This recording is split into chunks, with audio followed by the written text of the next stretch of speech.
Inside a packed adventurers guild, a young guy with dark, spiky hair leans by the window, hands jammed in his pockets, watching the chaos unfold. His calm observation gets ripped apart when a bigger blonde guy barrels up in his face, screaming about the long line, accusing him of cutting and shoving the blame like a weapon. Then he snaps, telling him to get back in line, and the dark-haired guy is left stunned. Roger Mann sneers, wondering how some measly E-rank tamer like Arga dares to boss him around like he's a B-rank adventurer.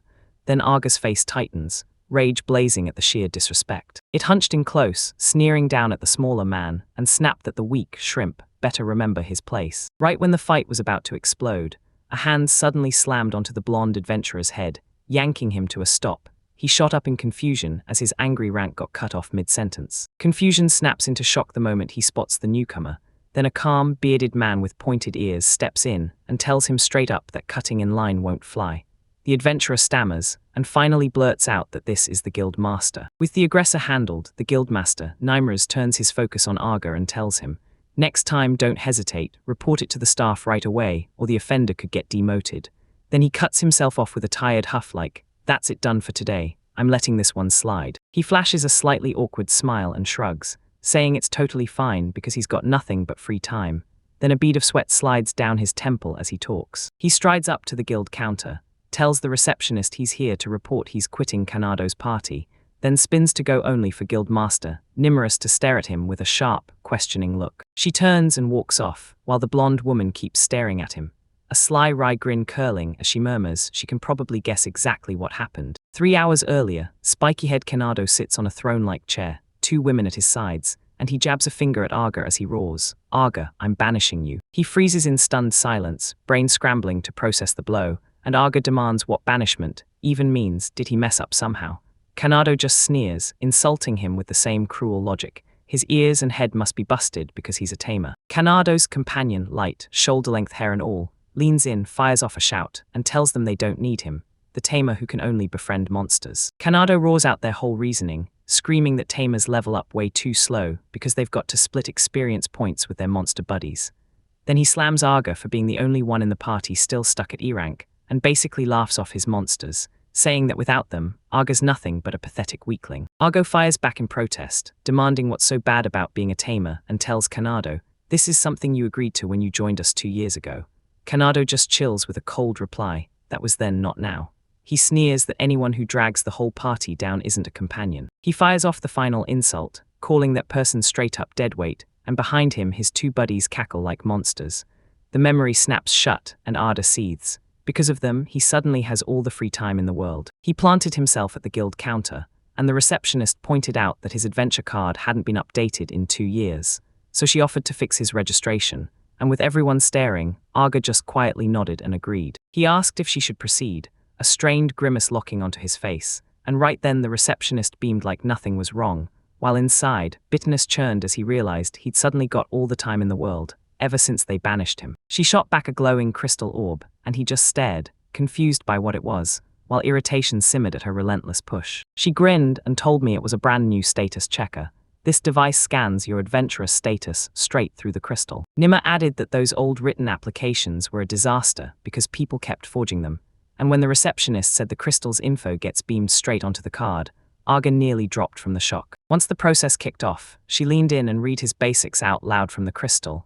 Agorabilion, 18, human, rank E. She kept chasing his work on the screen, reading Tamer, then stopped for a breath, and suddenly, a second job she'd never seen before flared up on the crystal. Fusianus. His first reaction hit like a slap, pure disbelief, so he jabbed at the device and snapped that it was broken, leaving the receptionist blinking at him like she couldn't even process what he just said. He swears he has no clue what it means to be a fusionist, but Nimruz, guildmaster to the core, will not budge. The crystal never lies. Then, as the idea sparks in his mind, Nimruz starts wondering if there's a link to a common skill people call mixed fusion art. The guild master's eyes snapped wide the moment the truth hit, because this wasn't just a skill at all, it was a whole second job, a second life's work. He tells the Stundaga that most people stick to one job for life, but in insanely rare cases, someone out there has 2 occupations at once. This shock instantly flips into pure excitement, because Ardo realizes this isn't just a job switch anymore, it's something way bigger. He stares down the insane odds, and then the unthinkable happens.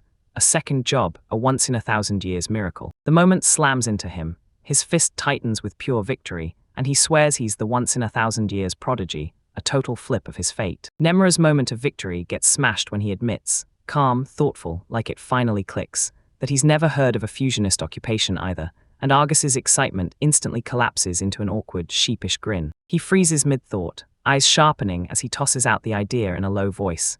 Maybe the name points to an occupation that lets you crossbreed monsters. His grin collapses into bitter disappointment. He starts wondering if his crossbreeding monster theory is something any tamer could pull off, and he realizes his once-in-a-thousand-years dream was just hype, even admitting he let that rarity get to his head. Next to him, a sweating Nymra and the guild receptionist trade worried looks as the guild master mutters, stunned, because apparently anyone can do it. The guild master's confusion hangs in the air as he blurts out one word, "What?" And just moments later, Argus stands outside the guild hall looking just as rattled. He flicks his eyes back to the building, and doubt sprouts instantly. Didn't he just assume someone else would handle it? He snaps the thought away, turns his back, and strides into the open field, clutching a blank card like it's his only chance. He hunted for the perfect spot, then dropped into place, thrusting the card out like a signal and barking an order at the creatures inside.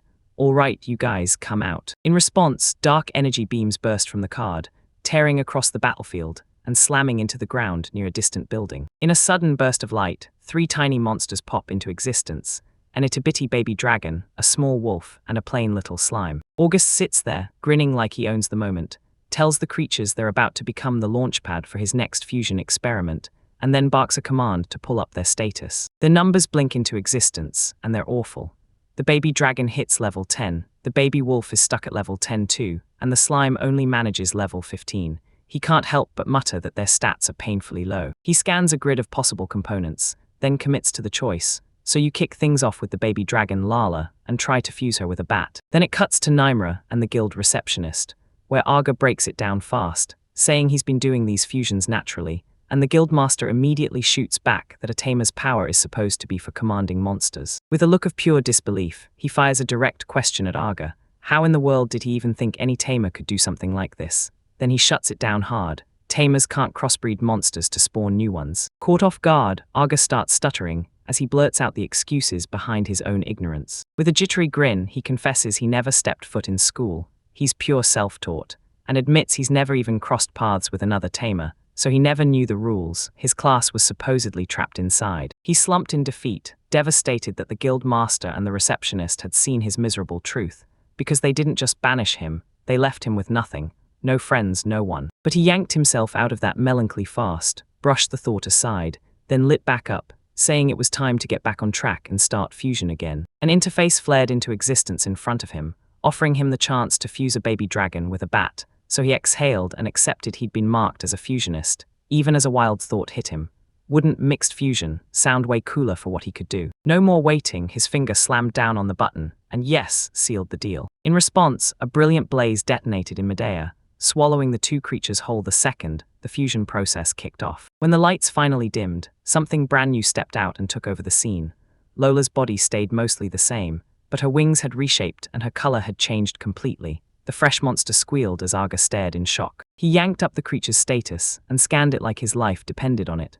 Overall stats dropped, sure, but its racial skills stayed untouched, and it had actually inherited the bat's ultrasonic wave ability. A huge grin cracked across his face, and even with his base stats taking a hit, he still laughed out loud, saying the monster was stronger overall than it was before. He stared down at his brand new monster, sparks of determination burning in his eyes, and as the fusionist, he swore he'd forge it into something even stronger. He turned his gaze on the little cluster of monsters crowding around him, and basically told them they'd hit the jackpot. A shadow slid over his face as he dug into his plan. Fusion could make them terrifyingly strong, but bitter irony burned in him, because even with a talent said to appear once in a millennium, he still couldn't shake his weakness. His hands snapped into a tight fist, blazing with the kind of hunger that screamed, "I've got to get strong," right up to the moment they could. Frustration erupted in his chest as his mind snapped back to those adventurers who'd laughed at him, and he just sat there replaying their mocking faces, begging for one chance to prove they were dead wrong. He sat alone in a wasteland so empty it felt cursed, surrounded only by his tiny monster buddies as his only audience. Then a wild thought snapped into place, his power's true nature, and the fusion at the heart of it. That scary thought snapped into place like a deadly crystal, and he couldn't stop replaying one brutal truth. Humans and monsters were almost the same, magically and biologically. Then one terrifying possibility hit him like a lightning strike. Could a human and a monster actually fuse together? The idea latched onto his mind, thrilling and terrifying at once, and he was left wondering, should he fuse himself with a monster? He weighs every choice, sweat pounding down his brow, as he wrestles with the idea of fusing with a weaker arachne, because the danger is brutal. One misstep and he could be twisted into a horrifying chimera, or die before the transformation even finishes. Even with danger screaming in his face, his resolve turns to steel, because the chance to wield monster power, to finally get strong, is impossible to ignore. He clenches his fist, digs in his heels, and launches right into his mixed fusion art. A blinding burst of energy explodes from his hands, swallowing him whole, and the shockwave of the transformation hurls his tiny monster buddies flying backward through the dust and rubble. As the light fades, he locks eyes on his own hands, and the weight of the world finally lifts because he knows it. He made it. He throws his arm up like he's won it all, soaking in the triumph, until a sudden thought hits him. What's up with that status window, the one only monsters are supposed to have? His celebration slams to a stop the second his eyes pop wide. Pure, sudden shock hits him like a punch. A system notification pops up in front of him, and he blurts out a stunned laugh. His race has officially flipped to demon-human, and that change instantly unlocks his status screen. He glares at his own hands, and there it is, a faint aura spilling out as the truth finally lands. He's no longer human. Inside the roaring adventurers guild, warriors and mages shuffle around, eyes locked on the quest board, hunting for a payday.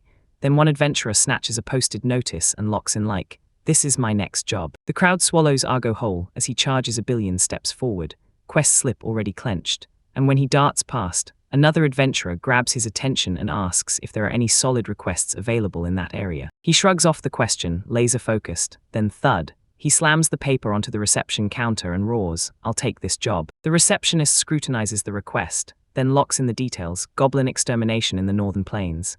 "Easy work," she mutters, already clocking that the reward's tiny. Arga just nods, brushes it off, and admits the truth. He's not after pay, he wants to test his strength. The reply makes her freeze. Then the receptionist sizes him up and fires off a shocking question. Was he always this tall? Argus is thrown completely off guard, scratching the back of his head as he stammers through an uncertain answer. She corners him with non-stop questions, demanding to know what he means. Then he answers in riddles, saying he's basically been reborn and all the weird physical changes she's noticing. That's just the start. That wild explanation slams into the receptionist, and she just freezes, eyes wide, mouth shut, completely stunned, like her brain can't catch up to what she's heard. Arga doesn't say a word, he just flashes a quick goodbye and storms toward the exit. Right as he's gone, the receptionist swivels to Nymra and admits she can't shake this feeling. Something about Arga just doesn't add up. She kept the report rolling to Nymra, saying Arga swore he'd been reborn and jumped straight into a low-paying job like it meant nothing. Then she guessed he was really chasing a brand new start. Nymra froze at her words, and he blurted out doubts. Why would someone who's clearly no rookie pick a basic goblin extermination job, especially out on the northern plains? Her worry only doubled as she stared at the streets, quietly praying Argo would be okay, while out in the northern plains, where things are already brutally dangerous, a tiny goblin swarm just wandered around, totally blind to the adventurer closing in. Far from the guild, Argus stood shoulder to shoulder with his monstrous crew, staring into the dark as he sized up the hidden goblins like a dream sparring match to prove how strong he'd become after his fusion. And his creatures roared back like they were ready to rip into the fight. Becoming a demonic human flipped his whole world. His life force and magic power shot up fourfold, and his attack power blasted from a pathetic 5 straight to 81. After fusing with that spider-type monster, his mind flooded with his new power. He could spin silk now, but the real mystery that lit a fire in him was a strange technique called *** final evolve ***. He stared at his hand, and faint energy spilled out like sparks from a secret. Then it hit him. His new status wasn't just an upgrade, it was a cheat code, double the experience, half the requirement. And suddenly he knew his growth would skyrocket at an insane pace. Just as his thoughts slowed down, he snapped his eyes over the rocks, and there it was, the goblin encampment. But his stealth crumbled. One sentry spun around, stared straight at him and locked eyes like a crosshair. They'd already spotted him. He bursts into action on the spot, thrusting his arm forward and barking an order at his draconic partner. Lala, ultrasonic wave. And the little dragon's mouth lights up as it crushes energy into a glowing charge. A crashing wave detonates, blasting the goblins into stunned silence. Then he flashes a grin, thrilled that fusing with the bat handed him skills that actually hit hard. While the enemies stagger, he snaps his other monsters forward and screams, "Go, everyone." His crew rockets ahead, slime and cobalt melding into a nasty bite, and that little wolf fused with a boar ready to charge. Then the goblins get hit hard, and Arga finally snaps. He can't just stand there and do nothing. He vaults over his monsters and rockets straight into the goblins' ranks, his blade flashing like lightning. Then with one sharp, clean strike, he severs a goblin's head from its body. Another goblin drops instantly, one clean cleave straight from head to toe. He freezes, eyes wide with disbelief at the carnage sprawled around him, and that brutal ease of every kill hits him like a punch, stunning him for a moment. His head spins as it finally clicks what just happened. He remembers how helpless he used to be, how he couldn't even cut clean before, and the idea that he can split a creature in two with a battered old knife feels unreal. So he stares at his own hand, totally stunned. His confusion gets smashed out of nowhere by a barrage of system notifications. He levels up again and again in rapid fire, and he can't believe it. How is defeating a bunch of goblins doing this, especially when he's already got that skill-boosting experience? Then the real question hits him. Did his companions' kills also feed him experience? He gaped at the status screen in total disbelief. His monster's stats had skyrocketed, and his own were straight up ridiculously incredible. His eyes bulged as the numbers hit. Attack power 241, agility 301, and those were rank scores, maybe even S-rank level, and that realization slammed into him like a lightning bolt. He could actually become the strongest. His sudden revelation got ripped apart by a thunderous roar blasting in from the sky ahead. He jerked his head up, stunned, totally lost. Right in front of him loomed the source, an enormous two-legged bear, bristling with fur so thick and razor-sharp it looked like 1,000 blades had grown into a living monster. He just froze there, sweat trickling down his temple, while his mind fought to understand that creature. Meanwhile, I'd step into the guild hall, and a young woman with tiny horns froze and stared up at me in panic, demanding I explain the report, insisting, in pure disbelief, that a sword bear couldn't possibly have been spotted out in the northern plains. The guild master Tamer didn't sugarcoat it.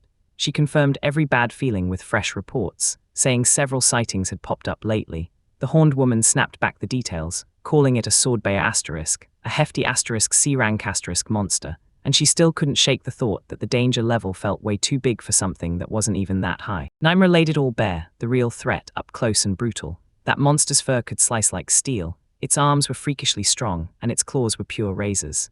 He warned that just its attack power already counted as a rank. The woman's face drained of color, terror breaking through as she blurted that Argo was only an E-rank adventurer. At the guild, her worst fear was simple. If he ran into that beast, it'd rip him apart. But when the battle hit, Argus' thoughts snapped into a new plan. His demon-human transformation had maxed his companion art, so taming the creature suddenly felt within reach. He shoved that idea aside on the spot, focused on the real threat first, and barked at his companions to back up. He locked onto a brand new goal, swore he'd crush this one, and when that iron resolve hit, the sword-bearer erupted in a deafening roar. He lunged forward with a blade in hand, chasing that massive reward, because if he crushed an A-rank monster, the exp would stack up and level him all at once. That beast moved with terrifying speed, slashing out while a ferocious growl ripped through the air. Argo barely managed to dodge, and the shock hit him hard. A simple knife wouldn't stand a chance against that blade-like fur. He thought about going hand-to-hand, but even fists felt like a brutal uphill fight. As the monsters crashed where he'd just been, he snapped around and caught himself on a thin, tough thread, grinning because his spider skill had his back. He hit the ground and the truth slammed into him. His current weapon was too clunky to land any real hits. Steel settled into his face as a fresh resolve took over. No more excuses. He was switching to something else. He lifted his hand and pulled out a razor-thin, shimmering thread like it had been waiting for him. He wrapped the material tight around his knuckles, shaping it into rock-solid, reinforced hand wraps, and once his new weapons were ready, a confident smirk snapped across his face. He roars like thunder, and when his fists snap into those spider silk gloves he built, it's go time. He's charging straight for a brutal, no-escape confrontation. He charges in like lightning, then declares he's done fearing that monster's razor-bladed armor, and the swordbearer is left stunned by the fearless strike. His fists turn into a blur, smashing the creature's body again and again with brutal, thunderous hits. With one last crushing blow, he smashes through the monster's brutal defenses, blasting shards of its razor-bladed fur into the air. Towering over the beaten monster, the truth finally hits him. He won. And not almost won either. He crushed a C-ranked beast all by himself. This win ignites a fresh, raging vow in his chest. He swears he'll get even stronger, strong enough to make Kenado and the others choke on the fact that they ever betrayed him. The Adventurers Guild sits there in a clean, bright sky, its stone facade glowing while the windows catch the morning light like shining glass. Argus strides up to the reception counter inside, cool as ice, and demands that his request be wrapped up fast. Then, as he announces his departure, the receptionist sends him off with good wishes. He tries to bolt, but a huge hand suddenly whips up in front of his face, bam, freezing him mid-step with a startled cry. Nemura, the guild master, snatches his hand and softly tells Aga not to sprint into the guild, then asks if he's in some kind of hurry. Totally flustered, Aga blurts out a quick apology. After a sharp admonishment, Nemura's waves roll in like it's nothing. Then she notices Aga's power has jumped, and the receptionist nearby gasps in surprise. Nemura locks in on the young man, his stare cutting sharp, clocking how Argus's dynamic vision and agility have leapt forward, and even his whole build looks like it belongs to someone else. As Aga slips away, the receptionist can't believe what she just saw, and Nemura backs it up. She can't swear from a single glance, but Aga's looking like he's reached a high level now. His eyes track Aga as she backs away, and a thoughtful look hardens across his face while he mutters to himself, wondering if Aga's taking requests again today. Reviewed the records, and Aga's trail jumped right off the page.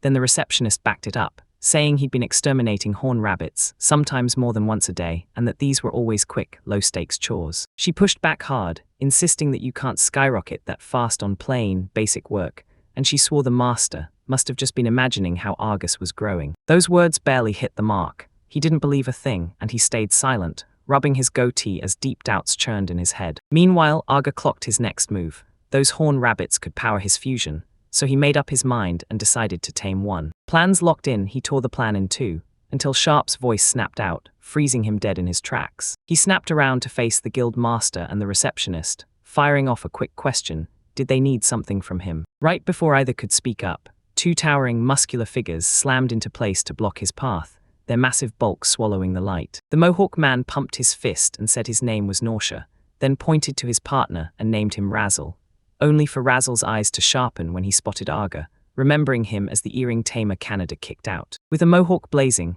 Nausea roared his worship for their idol, Kanato, who snagged that coveted S-rank at just 18 years old, and then declared that they and countless other adventurers were desperate to get into Kanato's party. He smirked like it didn't matter, then pointed out that even with their admiration, someone as weak as him had still been allowed into that very party for 2 whole years. He flicked his hand like it was nothing, demanding they let it go if all this was just jealousy, because whatever happened with Kanado was ancient history to him now, and that calm swagger only made them snap harder as they snarled that it wasn't the past, it was his insolent attitude that set them off, leaving Aga stunned for a moment. Rage detonated in Razzle as he demanded how Aga could grin after wrecking everything for their idol.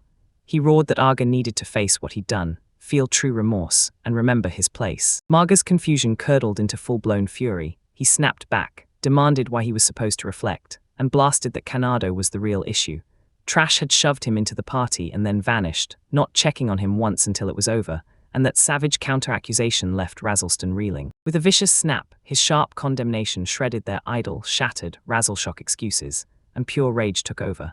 Then both he and Nausea yanked out their weapons, snarling that they'd beat E-rank Brad into learning his place for looking down on them, 2 B-rank adventurers ready to swing. A sudden burst of violence snapped everyone's attention at the guild, especially the staff.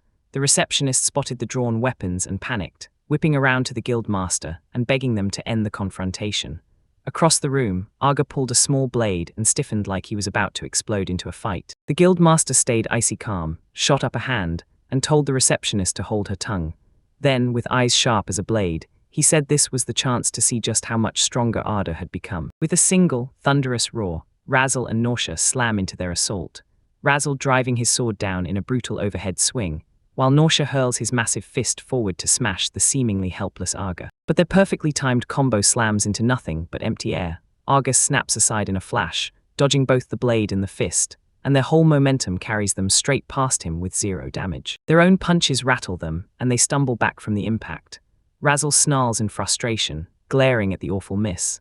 From the side, Guildmaster Nimra and his receptionist watch the whole exchange in perfect silence, their faces giving nothing away. He whips around to face them, disappointment burning through his eyes, then snaps at their foolishness, warning them that bringing weapons into the guild is a straight-up rule break, and demanding to know if they're seriously that clueless. The crowd starts whispering in shock, stunned that 2 B-rank adventurers got shrugged off so easily by a simple E-rank tamer, and now he's schooling them like they're little kids. Their public humiliation lights a fire of rage in their souls. Razzle clenches his fist, furious at how everything just flipped. Aga and Nausea snap back with another wild flurry of swings, rage driving every motion, yet Aga just slips under each clumsy strike like it's nothing. As he dodges the blow, a jolt of dread hits him, something's off. Then it clicks, sharp and sudden, There's no way Burank adventures could ever be this sluggish. Razzle and Nausea stared at their own mess, baffled, because they remembered how quickly their stance crumbled, and now they couldn't shake the feeling that Argo was running some slick ruse, trying to trick them into dropping their guard, or setting them up for a totally different trap. Sensing their hesitation, Argo couldn't figure out what was wrong, but a bead of sweat slid down his temple. Something felt off, so he knew he had to ask. He shot forward and drove the heel of his palm up into Razzle's chin, with a brutal, bone-rattling punch. His plan snapped into place. If they were pretending to be clueless, he'd go along on purpose, sure that the real opening would show up. Now that both adventurers were down on the ground, Argo stared at them with sharp suspicion, because they weren't moving at all, and he couldn't shake the fear that this was another trap, waiting to spring the next blow from somewhere he couldn't see. Suddenly, a hand shot up in the air, commanding everyone to stop mid-confrontation. It was Nymra's the guildmaster. Then he strode forward dead calm and cut in. "That's enough, artist-san." Argo snapped his gaze up, stunned that he'd stepped in. The guildmaster slammed the end to it, saying both of them were already too wrecked to keep fighting. Yet Argo wouldn't buy it, insisting they had something up their sleeve, and shoving Nimrus to get out of the way. He froze in stunned silence, while the guild receptionist stared at her data slate, and said his real power was way ahead of what his senses were ready for, and she couldn't believe B-ranks could be that helpless. Nymrus stared him straight in the eye and told him the truth. Everyone else got what was happening, except Argy. Then she said he'd just grown strong enough to bulldoze right through B-ranks. The receptionist doubled down, yelling that Razzle and Nausea were B-ranks, barely hanging on before they jumped to A-rank status, then slammed the truth. Arga, the Tamer, beat them without calling a single monster, and his moves were way beyond what any E-rank could ever pull off. The guildmaster stared him down and barked a no-nonsense order. Arga was to rein it in from now on, and you could practically see the panic sweat pouring off him as Arga squeaked out a shaky yes. His thoughts spun at that one word, restraint, and the truth hit like a punch. He was strong enough now that fighting meant holding himself back. Stunned by this new reality, he spun on his heel and stormed away. Nymra watched him vanish, eyes locked in deep thought as Arga disappeared down the corridor. As soon as he vanished, the receptionist rushed up to the guildmaster, buzzing about just how insanely powerful Arga had gotten overnight. She then guessed his second job was tied to it, and as another guild member watched, Nimmer admitted he couldn't say for sure, but promised he'd dig into Argo even deeper. He stood at the counter as a woman with long, flowing hair swept in. She caught whispers about a second job and asked straight up if they were talking about the guy who had just walked out. Her arrival snapped every head in the guild hall toward her. Whispers erupted about her jaw-dropping beauty, until the receptionist's sudden gasp shattered the noise. Eyes wide, she recognized Sissel the moment she stepped in. Then Sissel drifted forward with total calm, right past everyone. Ashith Katana was next. This wasn't some run-of-the-mill adventurer. This was Sissel Luce Sergel, an SSS-ranked juggernaut, and everyone knew her as humanity's strongest. With an intense, curious stare, she lunged forward, and her eyes practically screamed one burning question: who was that gorgeous man from earlier? Then she demanded they spill every detail. Deep inside a sprawling dungeon cavern, a giant, many-eyed centipede erupts into a brutal thrash, its armored segments grinding and screaming against the tight stone walls. The young adventurer scrambles backward in a panic, eyes bulging as the creature charges at him, and he barely slips out of reach of those snapping mandibles. He grabs a brief breath, slumps against the rock, and his stomach drops as he realizes the next path is totally sealed off by that deadly beast. Clenches his teeth, spits a bitter curse at Kanado, and swears revenge, no matter what happens, until a voice from behind yanks him up, asking if he really just said Kanado's name. He whips around, and there she is at the cavern mouth, a young woman with long, dark hair, staring him down with a perfectly neutral face. She's left staring at the stairs in total confusion, blurting out, "Why are you alone in a place this dangerous?" Then bam, she flashes a bright, trusting smile and says she's hunting down Kanado's party because she has something urgent to ask them. Her face shifts into full curiosity as she demands to know where he thinks they ended up, swearing they should have entered this dungeon. And then she sniffs the air, convinced they already slipped out. That question slams a fresh, brutal memory into him, and the adventurer's face twists with agony as he remembers when his own party flipped on him.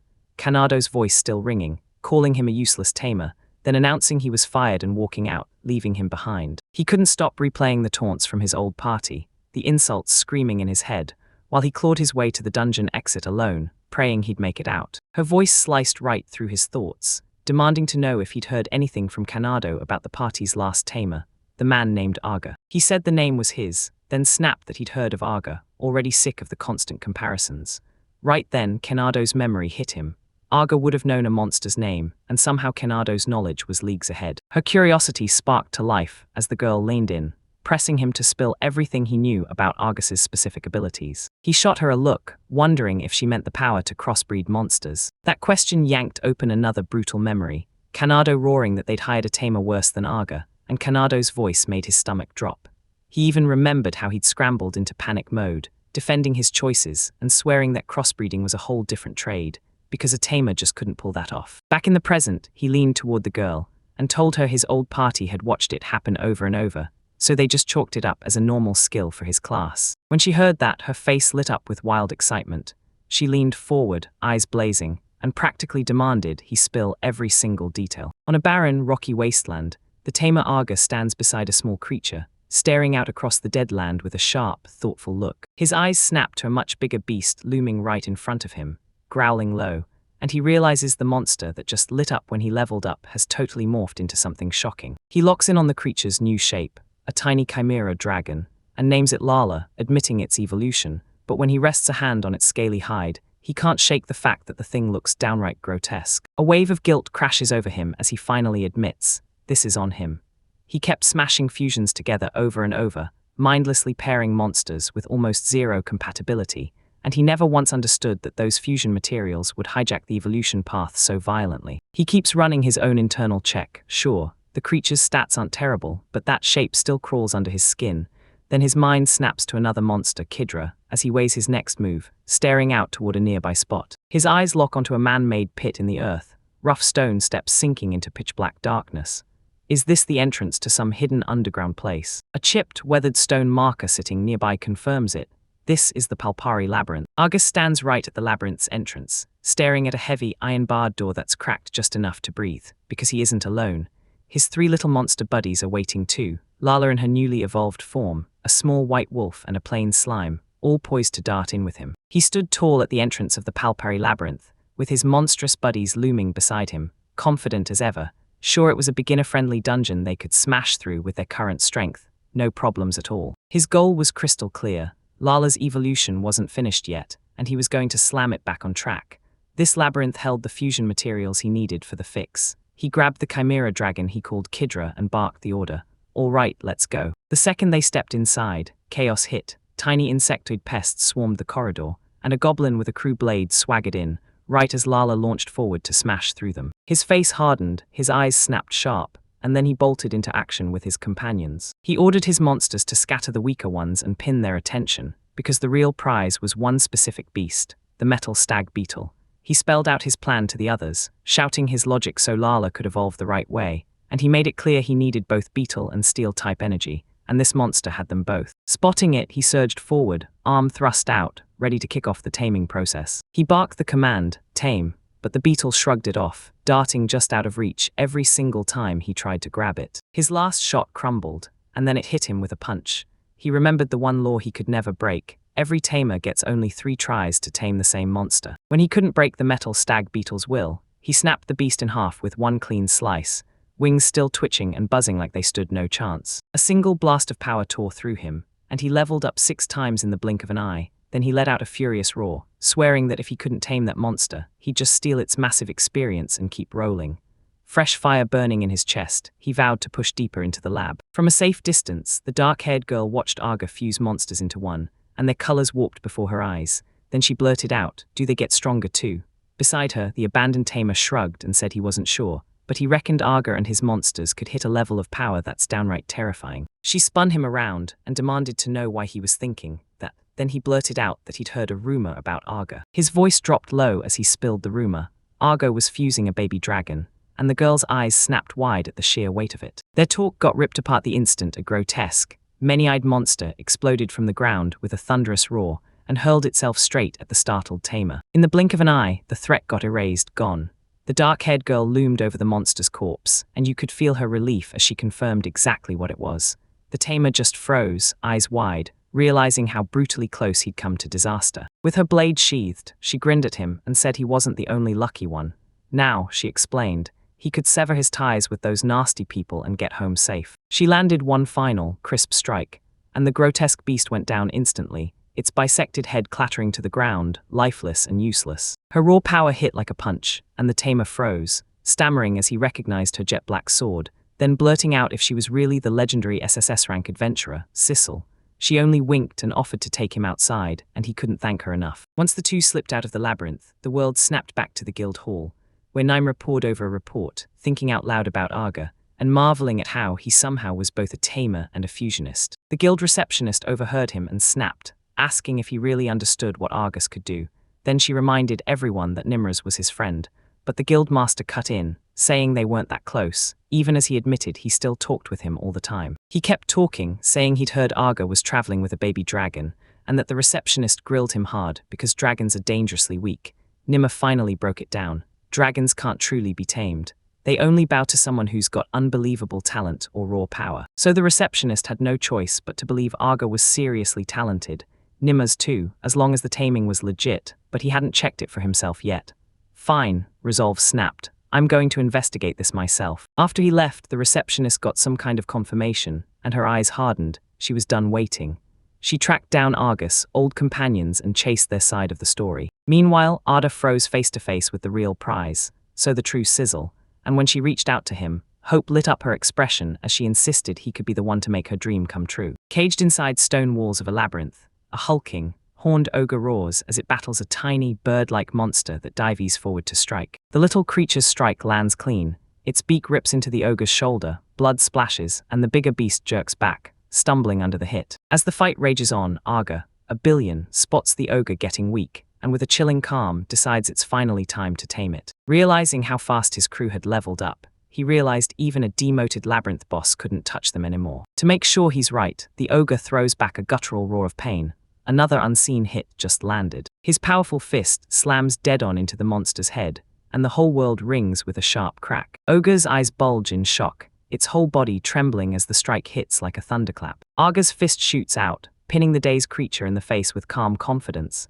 and a small, knowing smirk. With a smug smirk, he stares down that subdued ogre and realizes those deranged monsters can't touch him anymore, because the creature is sprawled defeated right at his feet. With his hand pressed to the ogre's head, he kicks off the taming, and the monster's body flickers, shattering into glowing particles that fade away. With a soft thud, a tough chest materializes out of nowhere, and Argus's eyes snap to the surprise boss draw instantly. Leaning in, his curiosity flared, as he wondered what kind of treasure waited inside that chest. Months later, he strolls through the city streets with that cheerful home beside him, and he can't stop grinning, because he knows how crazy lucky he is. Turns out his luck was even wilder than he ever imagined. Inside the chest weren't just one of the ogre's rare drops, but two, and they were the horns of battle. That sheer impossible luck floors him. He does the math. One rare drop sits at 1 in 10,000, but landing two, that's just 1 in 100,000. He clenches his fists like he's won the universe, because this is the kind of moment that hits only 1 in 100 million. As he weaves through the packed street, fresh wealth churns in his head. This horn could rake in thousands of gold coins, enough to set him up for years.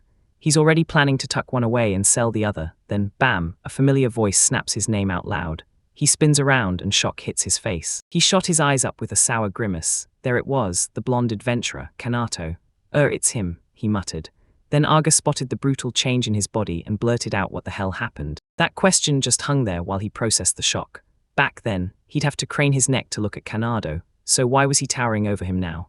Could becoming a demon human and leveling up have sparked that insane growth? His thoughts got ripped to shreds the second Kanado's companions started jeering, especially the ponytail woman, who mocked him for just being embarrassed about his height, while the hooded woman leaned in with a smug grin and accused him of hiding behind strange drugs. Right there, Nimmer studied the thing Arga had just grabbed, then he confirmed it, an ogre's rare drop. Kanado caught it all, scoffed hard, and swore it couldn't possibly be true. His companions didn't hesitate.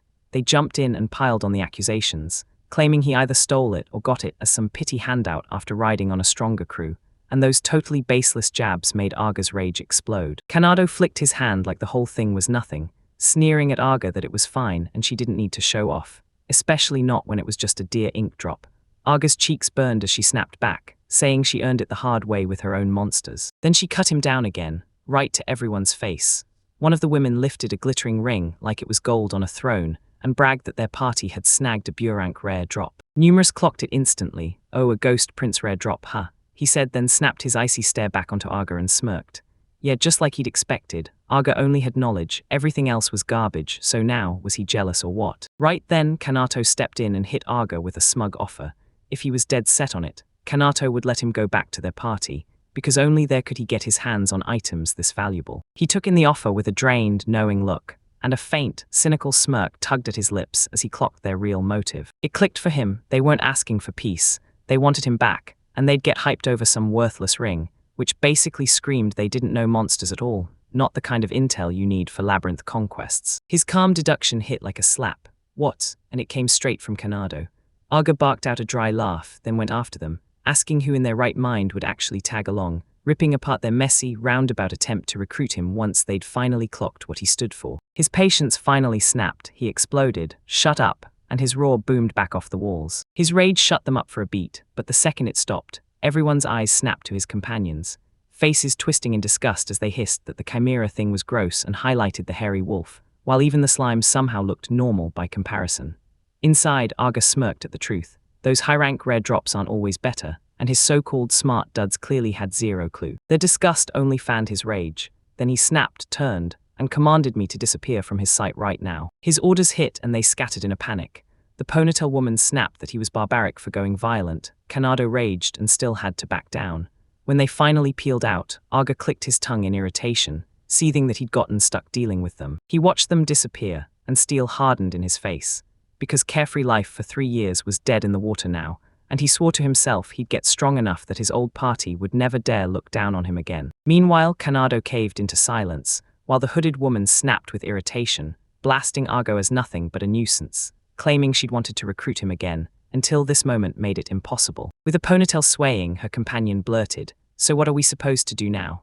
The hooded woman admitted the labyrinth was going to crush them without someone who actually knew monsters, then swore she'd craft a whole new plan, one that wouldn't depend on a tamer. After tearing himself away from the encounter, Aga barreled through the city streets, driving straight toward a local shop. Inside, he strode up to the old proprietor, slapped down a coin, and asked straight up if the man wanted to buy it.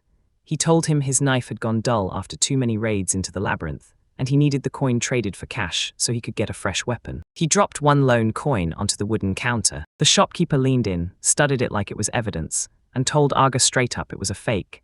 Then, even so, he still offered him a single gold coin to take it off his hands. A strained laugh slipped out of Aga as he mumbled that he'd thought today was his lucky break, only for that first spark of hope to fade into a small, bitter letdown when the shopkeeper stared at him with a knowing smile. He clamps down on the shopkeeper's wrist, and the old man yelps in sharp pain from the brutal, sudden grip. With a snarl, Aga releases him and explodes on the scammer, yelling that the coin is real, something an ogre dropped. Then his head goes even further. He wants an apology, 2,000 gold and the store's priciest knife.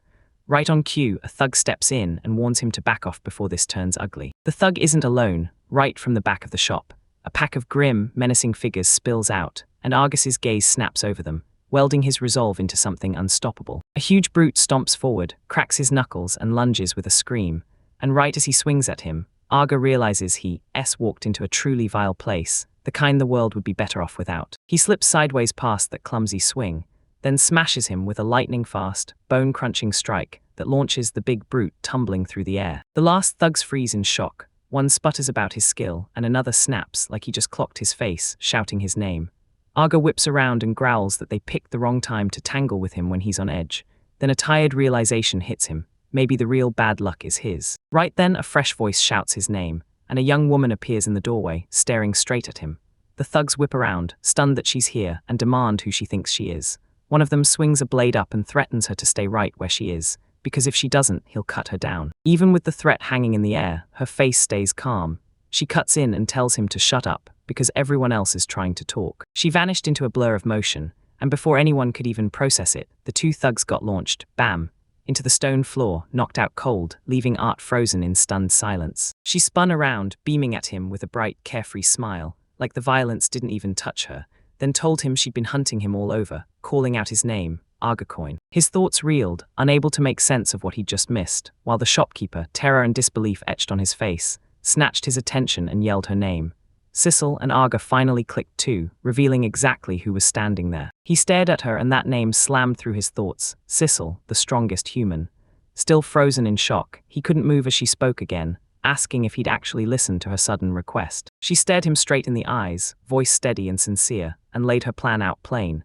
She wanted him to team up and form a party with her. That surprise invite threw him into a total spiral.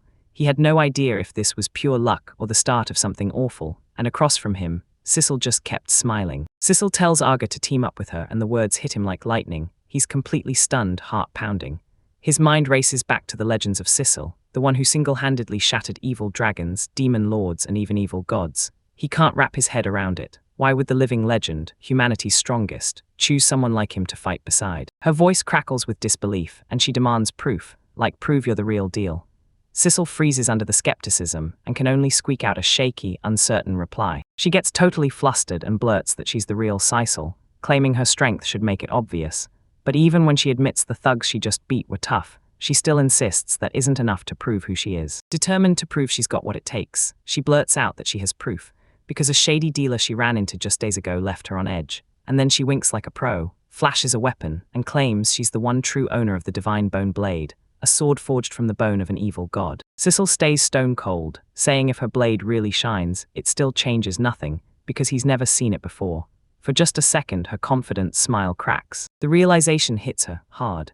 She blurts out how mortifying it is, and admits she should have shown him her adventure card from the start. Then, bam, she whips the card out from her cleavage with a dramatic flourish. His card hits his hands, and his eyes blow wide as he reads it. He blurts, "This is insane," because she's juggling 3 jobs, and the idea feels so weird that he even questions whether it's really a third at all. The card spells it out: Sissel Luce Sergel, 18 years old, rank SSS, a sword saint, holy knight, and dark mage all rolled into one, and every stat screams the same thing. Aga clutches the card, convinced it's real, so Sissel can thank him. And still, that nagging question keeps stabbing his thoughts. Why would humanity's strongest buddy up with an E-rank adventurer like him? She leaned in as Sissel kicked off her explanation, confessing that ever since she was a little kid, she'd always been the strongest, with nobody able to stand toe-to-toe with her in combat, and that it wasn't pride at all but a crushing tragedy, a truth Aga somehow looked at like it was admirable. She went on, saying that being unstoppable from day one left her life hollow. No goals, no thrills, so perched alone on that dead, lonely peak, she finally admitted she'd been craving a real challenge all along. She chased this challenge across the whole world, and nothing changed. Evil dragons, demon lords, even wicked gods. Every last one of them cracked under her. Now, surrounded by the wreckage of her fallen enemies, she finally crumbled into despair, realizing she couldn't find the defeat she herself had dreamed up. Despair wouldn't quit until she heard the rumors about him, and her excitement came roaring back as she told Aga that his freaky power could supercharge monsters through fusion. And hearing it, Aga finally realized just how weird her whole situation really was. Her power clicked in his mind, and he shot her a wide-eyed stare, because it was the whole reason she tracked him down and dragged him into Tamer. Processing her insane story, he said straight up that teaming up meant his own demands, while Sissel, all fired up, promised she'd hear anything he had to say. His terms were ironclad, no wiggle room. He ordered her to fight him, period. A week later, the Colosseum roared to life, massive, circular, and packed wall to wall, because their deal was about to get tested for real. In a packed Colosseum, the crowd crackles with anticipation as whispers fly about why they're all here. Some swear Sissel's about to duel. Others insist this is an entrance test for her party. No matter the rumor, an enormous audience has packed in to watch the spectacle, and right in the center of the arena, Sissel stands unshaken, her eyes sweeping the stands. Manga watches the arena fill up from his spot, a grimace tugging at his face, and he instantly snaps. Those guys from his shop must have bragged and turned his private challenge into a full-blown spectacle. She tilts her gaze toward him, and a tiny, encouraging smile blooms as she thinks, how incredible is he for pushing this far? His thoughts slam back to a promise he swore he'd keep, and he remembers telling Sissel that he could tell she'd grown unbelievably strong just by the look in her eyes. His memory keeps firing back, over and over, replaying the vow he made to her. He told her his current self didn't deserve to stand beside her, but he promised that in just 1 week, he'd forge a new version of himself and prove he could become the man she needed. He still remembers how softly she accepted him. Sissel just smiled, nodded, and said she'd see what he was made of, and he answered with a single, unshakable yes. As the memory slips away, he snaps back to the present. While across the dusty arena, Sissel draws her katana, the polished steel flashing, and she settles into a ready stance with a killer grin. A brutal pressure crashes down from her like a storm, so fierce it makes him admit to himself he doesn't stand a chance. Still, rage and resolve lock onto his face as his expression hardens. He can't back out now. Sissel just watches, her smile staying perfectly steady, her eyes cutting straight through her opponent. The duel kicked off and the crowd's whispers swelled like thunder. Nemaras, the guild master, clocked the young man staring down Sissel at once. Sure, Aga looked different now, but Nemaras still labeled him coldly as Kanado's old lackey. Their words hit Aga like a punch, proving his worst fears. No matter how he tried to team up with Sissel, the crowd would just laugh and call him Sissel's not good enough shadow, like that's all he'll ever be in this world. He sharpened his face, locked in fresh determination, and refused to slip out of this judgment. He'd meet it head-on and prove himself to everyone. With that thought, he exploded forward like a bullet, a blur that left the whole crowd staring in shock. Everyone gasped at his insane speed, and they knew right then, Aga had been changed. She unleashed a brutal storm of punches and kicks, and the air around Sissel snapped with every hit. Yet she didn't budge, staring it down like she didn't care. She stood there like a giant wall that refused to budge, and that brutal gap in power slammed straight into Aga. He'd spent a whole week fusing monsters, blasting past 100 levels and unlocking fresh skills, but in the face of her strength, he still couldn't spot a single way to win. Her voice sliced straight through his panic. Sissel lit him up with praise, saying his performance was amazing for keeping pace with her. Then she dropped a gut punch. The strength he had right now was basically the same as hers when she was only 2 years old. But the crowd saw it all, and they went wild, roaring in pure excitement as Argo fought Sissel toe-to-toe.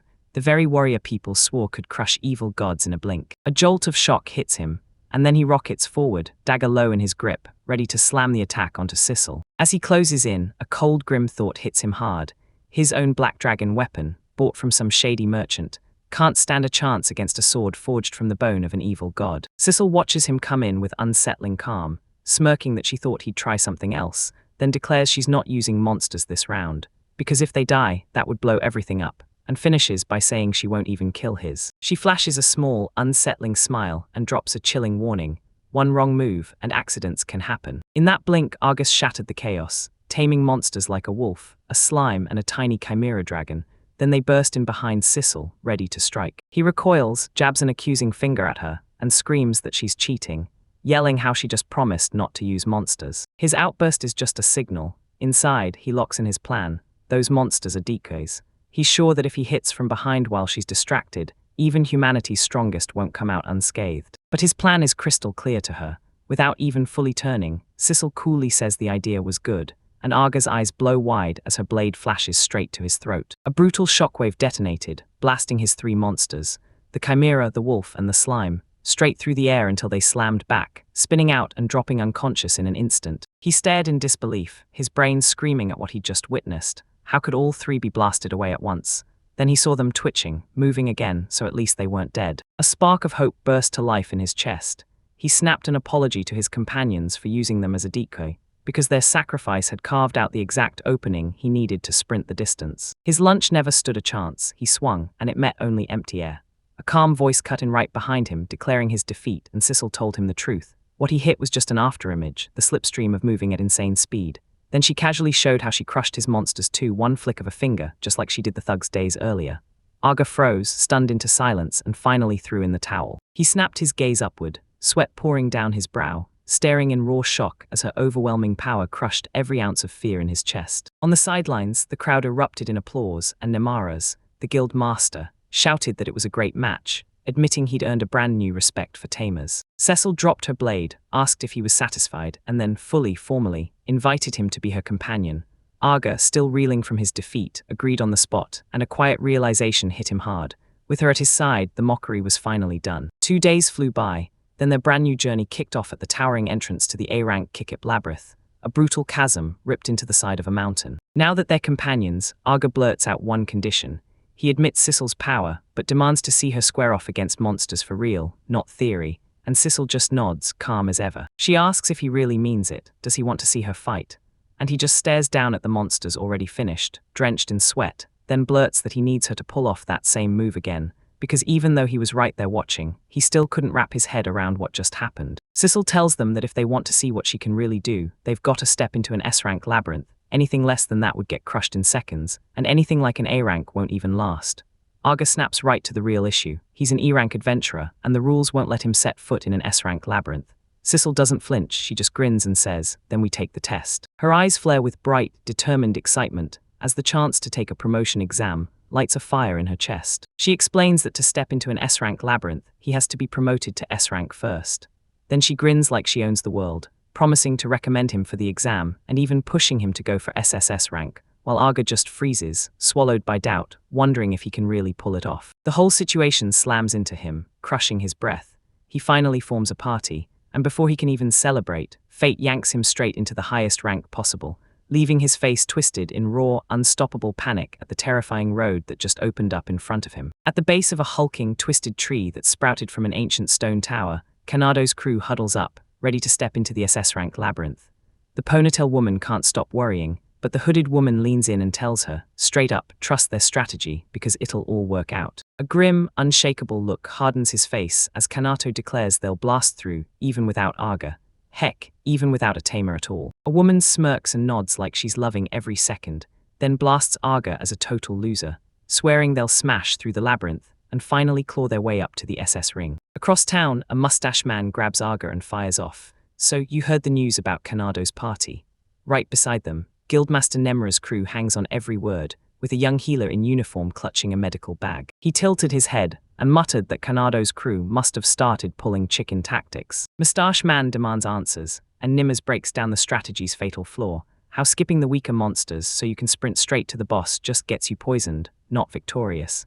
He warns that it's a classic blunder. People who don't get how knowledge works love to dismiss Tamers and pay for it. The mustached man scoffs at their cluelessness, insisting that any real adventurer with talent knows the huge value of what the Tamers hold. A sharp sound pops from the nearby staircase, and both Nimura and the young healer snap their heads toward it, curiosity flaring as they lean over the stairwell to see what's down there. She and the healer girl were shoved into a huge, bare stone chamber, empty silence everywhere. Then they spotted one lone doorway on the far wall and a tiny arched passage that opened into a staircase plunging down into darkness. Nimmer finally bursts out, apologizing for the delay right on the spot. Aga called his name to greet him, and Nimra shot him a sharp look like, "Wow, you've grown a lot." He then tipped his hat to Aga's SSS rank, admitting he finally understood why this kid was daring to fight on such a brutal, high-level average. He kept going, telling me Sissel had filled him in on their choice to team up and form a party. A ruthless, sharp voice snapped from the side and cut him off instantly. This huge, power-packed man stepped in, called Nimra Master, and barked that they were done wasting time on pointless small talk. Aga shot Nimra a sharp, startled look, but Nimra didn't even flinch. She just turned to him and offered to make the introduction. He pointed at the hulking man and called him Raja, an SSS rank adventurer, and then made it clear he wasn't just here, he'd be the examiner for Argus's promotion tasks. The young adventurer's eyes narrowed, and recognition flashed across his face. Then he demanded to know if he and Raja had met before. Raja brushed him off, saying Aga probably ran into his brother, Razzle, instead. He snapped back to it and blurted out that Raj's brother, Razzle, had picked a fight with him at the guild. While the examiner listened in silence, his face giving nothing away. Roger's whole act collapsed. Tears poured down his face as he accused Aga of beating his brother so viciously that Razzle was left broken and sinking into depression. That sudden tension made Nimra snap that the air turned sour way too fast, and Aga only shrugged. Sorry or not, Razzle started it and got what he deserved. The healer nearby went feral, shrieking that she'd kill him. Slipped between them, Nimmer snaps their attention into place and orders them to face off.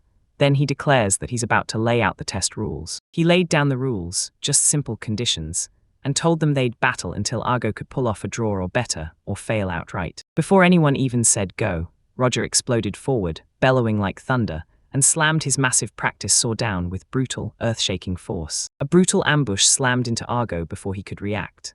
The healer screamed in panic, and Raja flashed a maniacal grin, saying that first hit would crown the winner, then promising he'd kill Argo. His blade slammed into the floor, but Argo was already gone. He juked away, flipped backward to tear up distance, and landed light on his feet. Then he spun around, eyes locked on his opponent, who just leaned there with a smug little smirk like he owned the fight. He storms in swinging that massive practice sword with savage intent, baiting his opponent like, "What's wrong? Come on, come on." And with every brutal hit, he bullies Argit into parrying and backing up, while the young healer watches, eyes burning with worry. As the brutal beatdown reigns in, the healer girl whips around, panicking hard. She demands they step in right now, yelling that Roger was cheating from the very first second of the match. Shiri stays totally cool, flashes a confident smile, and tells her not to fret, because this fight is about to be over real soon. Back in the arena, Raja keeps smashing into Argus's defenses, blow after blow, and he grins like it's already over, because he's sure Argus is about to get beaten. His confidence snaps into a manic frenzy. He roars, swinging with even crazier force. Then Argus's face changes as the truth hits him all at once. Roger's brutal rush misses by a hair, and in that split second the whole fight flips. He's suddenly thrown off balance, sweat slicking his face as surprise locks in hard, while Aga, somehow dead calm, stands there laser-focused and unshaken. Aga storms the opening with blinding speed, crashes one pinpoint punch into Raja's midsection, and the impact blasts him flying across the arena. His sword slips away as he smashes into the stone wall. He slumps against the shattered wall, blood dripping from the corner of his mouth as shock and raw agony twist his face. He crumpled to the ground, completely crushed, while the healer girl just stared with her mouth hanging open, stunned and confused that it could end like this. So Aga, looming over his fallen opponent, pointed out that Raja should have kept the upper hand after that surprise strike. With a small, sly smile, he admitted he'd been expecting a dirty brawl from the start, and that's why he stayed on guard the whole way. Naimra watched nearby and called out that Aga still looked shocked by Raj's first strike. No matter what, Aga admitted his surprise came from one thing: Raj's movements were painfully slow, and that comment sent the man on the ground snapping into furious rage. A sudden thought slammed into his head. What if Raja was deliberately dragging his feet, trying to trap him with a fake sense of safety? A flashback hit him. He'd had the same thought about Roger's brother, Razzle, and then it all snapped together, freezing him mid-step as cold sweat beaded on his brow. He brushed the thought aside fast, certain the delay wasn't just a fake. Yet during the fight he still pretended to lose his footing, just to see how his opponent would react. Still catching her breath after the fight, the healer girl demanded why he'd wasted so much effort dodging if he only meant to land a harmless hit.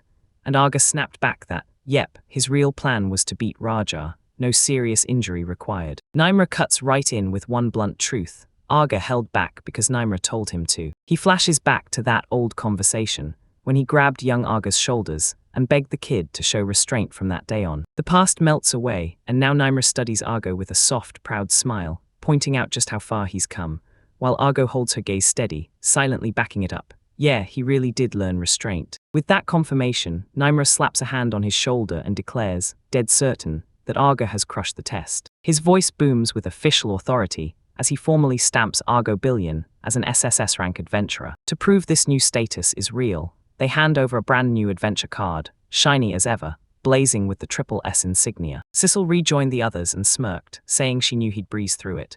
The healer girl practically bounced with joy, then demanded, so what's next? Reminding him that with his new rank, he can now step into any labyrinth he wants. He weighs her question because with so many choices, picking feels impossible, so he pitches a quick promotion party first, just to think it through.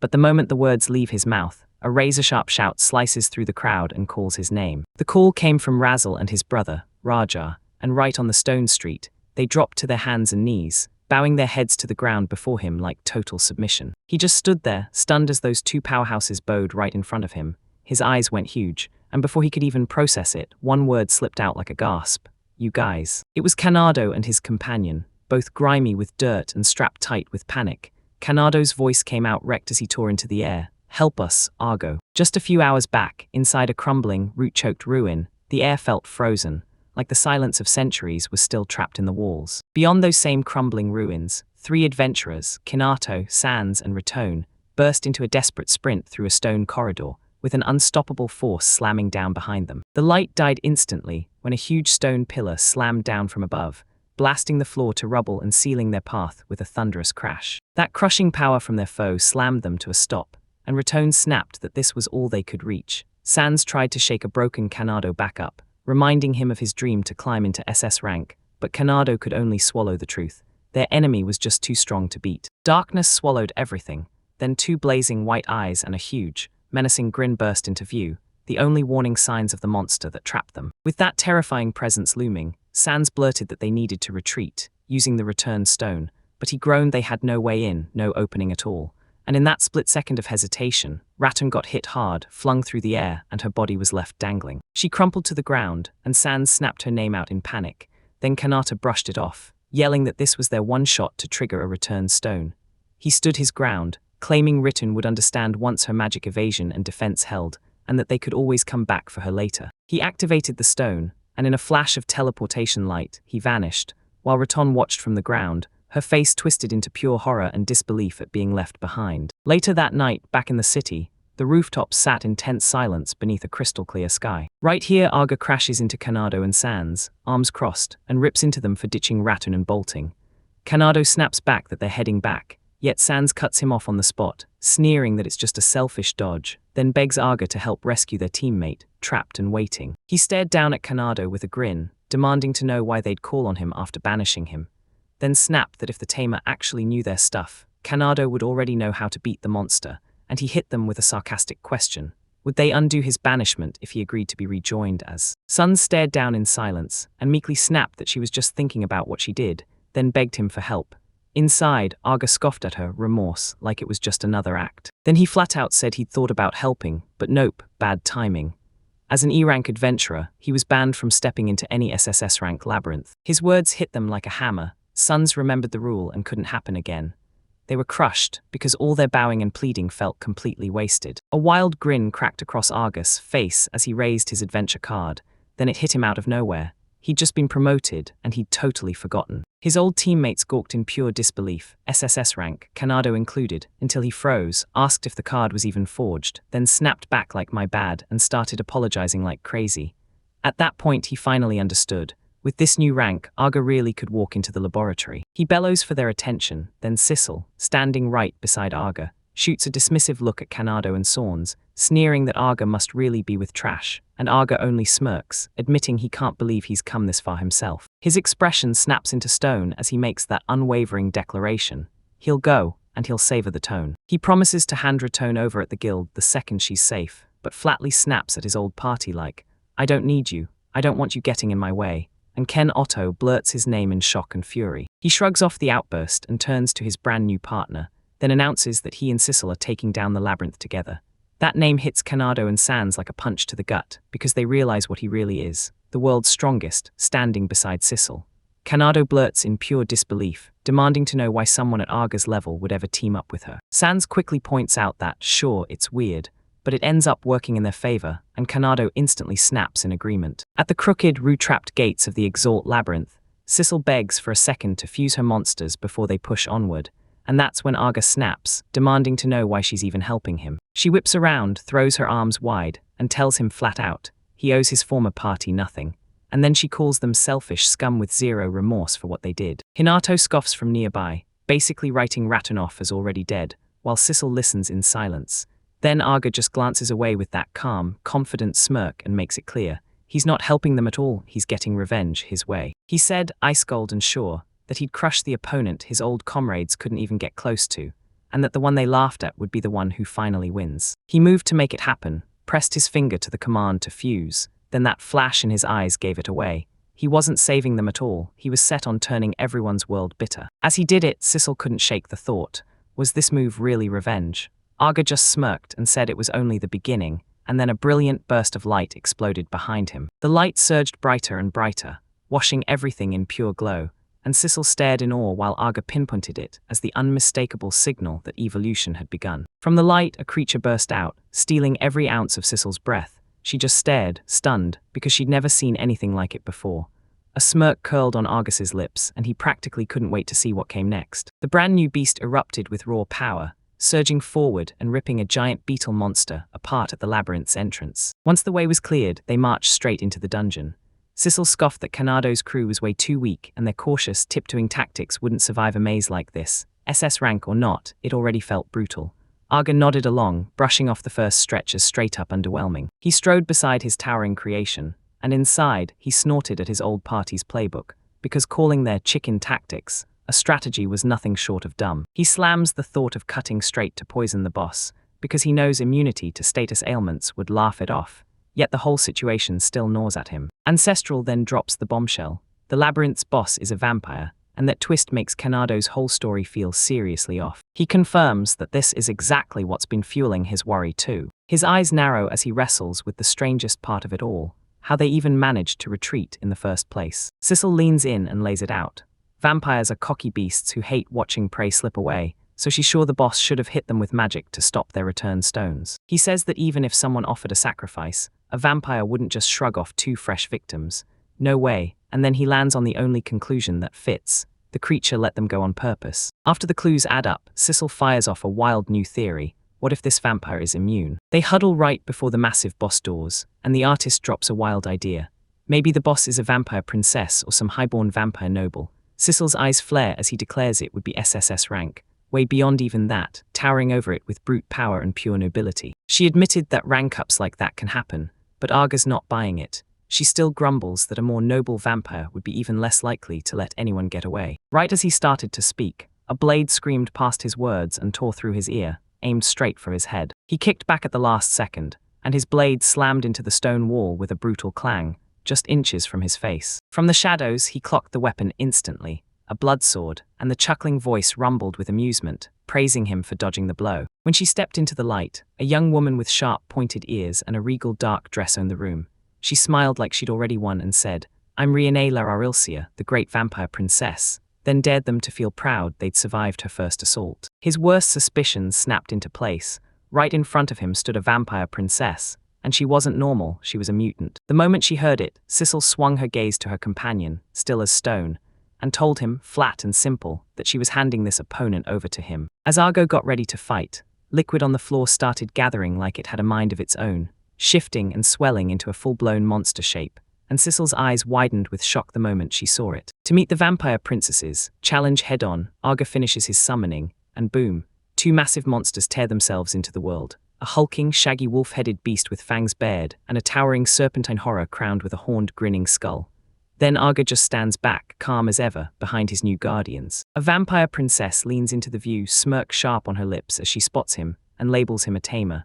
Yet her confidence flickers fast, because when she first laughs off the idea that any mere monster could ever touch her world, that laugh starts to crack as concern creeps in. In front of the massive skull serpent, Vampire Princess Riene stands tall, flashing a confident smile, while Argo hangs nearby, eyes locked on the titans around him, quiet, calm, and measuring every move. It labels her as Vampire Princess Riene, and then it hits him like lightning. If she really is SSS rank, then Kanato and the others getting crushed makes perfect sense.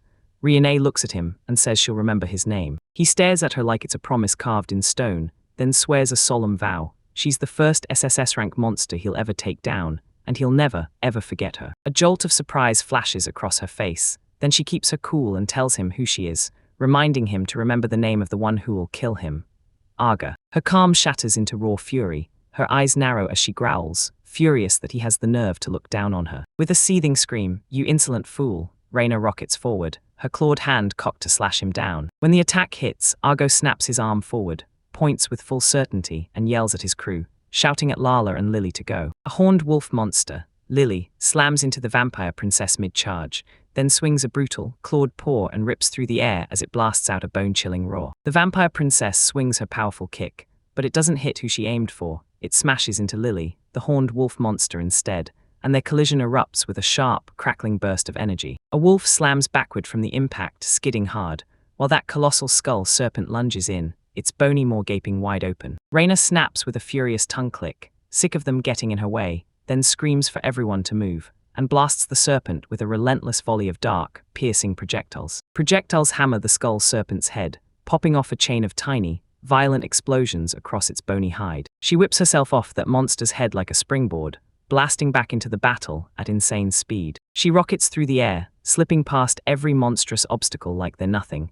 Then that confident smirk fades into pure focus, because all she's got her sights on now is Arga, who's just standing there, watching her close in. As she closes in, Arga stays stone-faced, but Riene snarls like a wolf, screaming that he'll die and regret will swallow him whole. Her strike crashes down, but it never finds its mark, because Argus catches her wrist with effortless ease.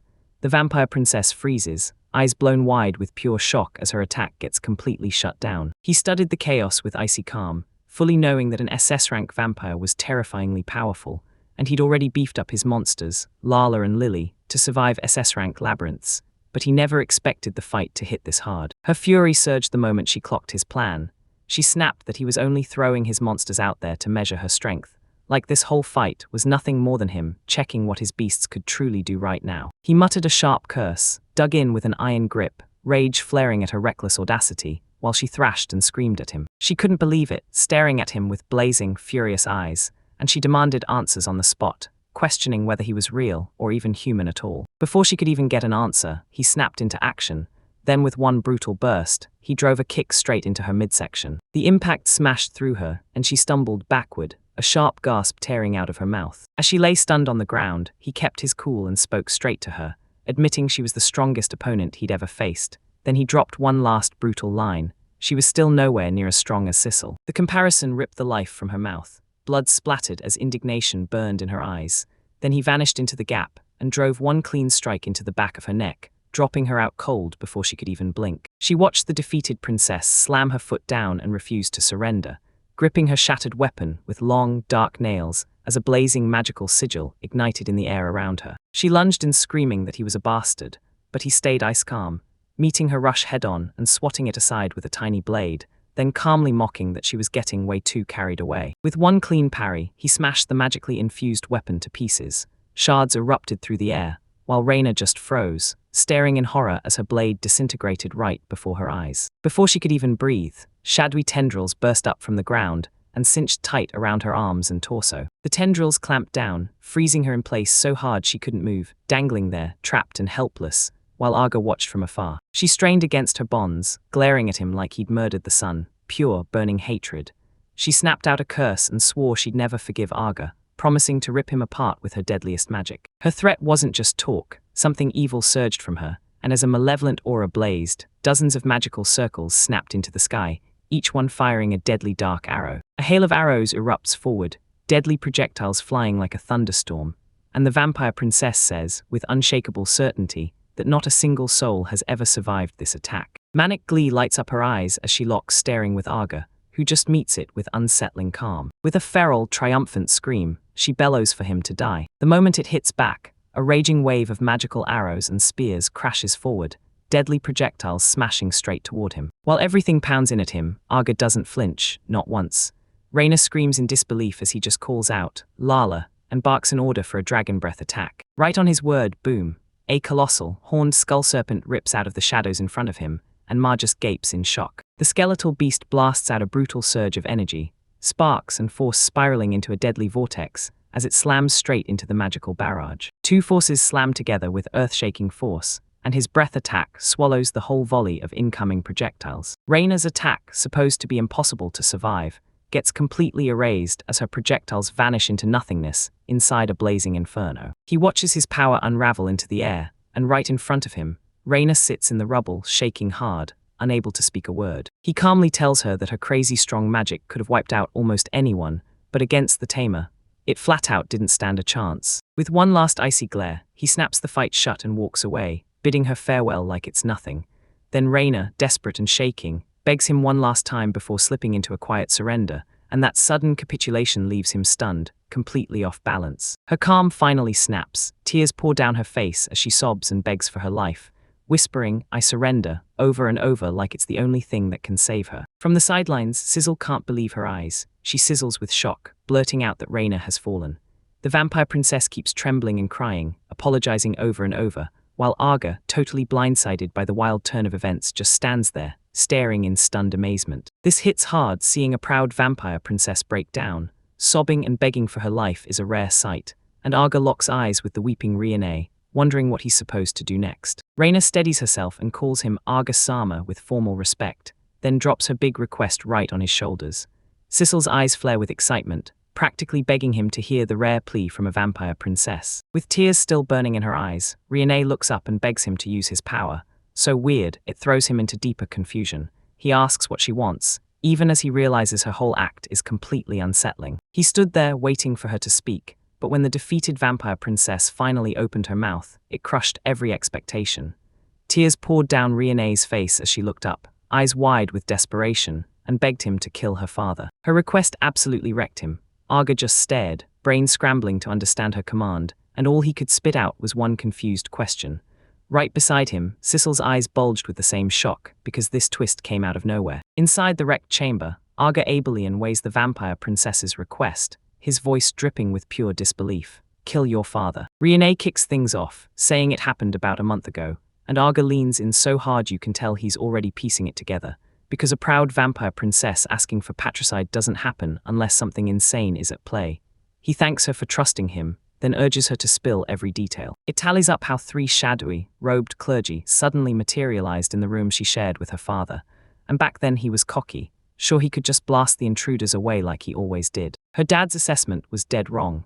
Those clergy guys were insanely strong, and at least one of them flashed a sinister grin like they already had a plan. She swiftly overpowered her father, jabbed an unknown substance into his neck with a syringe, then slipped away into nothing, No trace, no answer. From that moment on, her father's mind unraveled day after day. His body warped, wasting away, until he snapped into a mindless, roaring beast. Tears streamed down Raina's face as the memory crashed back in. She breaks down and admits she can't stand seeing him like this. Then her voice shakes as she declares the only way to set him free is to kill him. As Rione's tears spill, Sissel cuts in. She admits her own power can't stand against Rione's father, and that she's been waiting for the one who could beat him. Her eyes lock on Arga, and she fires the question that changes everything. So what will you do, Argacoin? He stared at the vampire princess, tears streaking her face as grim resolve locked in, and then he made up his mind. He was going to do it. Rione was so overjoyed she kept thanking him over and over, and he pushed back. This wasn't just mercy on his part. He admitted he was curious too, and then he hit her with the truth. They couldn't beat the labyrinth if they didn't deal with their father first. Then his mind latched onto that exact drug the clergy had used, and Raina cut in with sharp doubts, because everyone knew the clergy worshipped holy magic and treated medicine like it was trash. Rione agreed to her request on the spot, then hit her with one catch: if she wanted it, she'd have to meet the condition head-on. With steel in her gaze, she declared she was ready for whatever came next. He pressed on, demanding to know what she was getting ready for. Then her resolve snapped in an instant, turning into flustered embarrassment when she completely misread his meaning, and she nervously begged him to be gentle since it was her very first time. Stunned, he stumbled back and yelled that he hadn't meant it at all, then tried to explain the price was just her becoming his companion, not some twisted bargain. But his messed up wording hit wrong, and Raina immediately called him a pervert. Her cheeks burned bright red the second her thoughts sprinted straight to marriage, and Arga, utterly done with it, snapped back, furious and demanding to know why her mind went there so fast. Finally, he dropped the truth. He didn't fully trust her. So he vowed to tame her and take control, and if she tried anything weird, he'd lock her away in the shadows. She leans in as Rione blushes and reframes his condition like a road straight to marriage, if she can prove she's trustworthy. So she taps her foot, impatience blazing, and pushes him to just steer her to her father. Sissel and the others trail after Rione, dropping down the winding stone staircase as the walls swallow the light. Sissel can't help asking if Rione's father really is down here, and Rione nods hard, saying her dad's developed this weird obsession with life underground. As they push deeper, Argo takes one look around and mutters that the dim, cavernous gloom feels made for a vampire's lair, while Sissel spots several other passages branching off into the dark. That look on her face makes Cecil lean in and grill Raina about a squad of 3 adventurers, 1 guy and 2 women, who in her words looked absolutely ridiculous. Raina shuts it down fast and says she hasn't seen them. He snaps to it right away. She's talking about Canado's party. And suddenly the pieces click, that cowardly backroute plan that must have brought them straight here. His stomach drops as a grim truth claws its way in. Raina's father and Raina's man Ratone couldn't have just vanished. Ratone's almost certainly run into Raina's father, and now something horrible is waiting for him. His thoughts get ripped away the second he reaches the mouth of a massive, empty cavern, where the air feels watched and heavy as stone. A vicious stench hits them like a punch, and Sissel jerks back. Raina's face tightens. She jabs a finger into the shadows and confirms it. Her father is here. A monstrous, clawed hand crashes down on the stone like a meteor, smashing it to pieces. He's finally fully exposed, this grotesque monster, with giant arms sagging from a bony, emaciated frame, and hot steam hisses off his body as he surveys the dead, empty wasteland. The creature rips into another monster's carcass, its face set in pure, brainless hunger, like it can only think about the next bite. As you watch this disgusting feast, Arga snaps, calling to his little companion Lulu to come out. The tiny slime monster hops into the spotlight, and Arga blurts out his desperate plan. Because even if Lulu isn't a high-level monster, she can detoxify, and Arga's ready to use that last shot to save Rione's father. Just as the slime is about to move, it suddenly lights up with a blinding glow. Argus freezes, eyes wide in disbelief, and then realizes it instantly. This is evolution, and it's happening right on schedule. That tiny creature's light suddenly swells and explodes into a blinding flash, blasting the whole area in brilliant radiance. Once the light fades, the evolution finally seals the deal. Then a whole new form crawls into the slime's place. A quivering jet-black mass with 2 huge, unblinking white eyes. Arga can't stop staring at the newly evolved beast, so he pulls up a quick analysis and reports back. Its stats have skyrocketed, and the species name is something he's never heard before. A Shaga. He snaps his eyes up from the data, grimness settling in, and drops the final bombshell. This creature is an evil god. Cecil wears a grim face as she relives her past. When she crushed an evil god, one of its abominations was a Shoggoth, a creature cut from the same terrifying cloth. Then her thoughts snap to the newly evolved slime.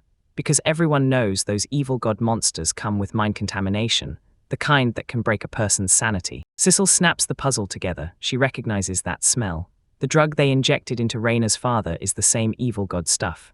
Arga instantly connects the dots, mumbling madness, confusion, and the truth hits hard. This could be what's causing it. Sissel keeps talking, saying Reina's father's evil god. Those drifting, foul traces in the air might have sparked Lulu's evolution, though she admits she can't say for sure if it truly tipped the outcome. A shock hits Arga. Those so-called clergy who gave the drug weren't real priests at all.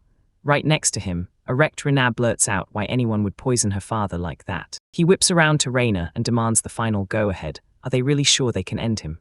Right then, the vampire monster catches sight of them, with Fangsbeard at the ready and pure grim resolve in her eyes.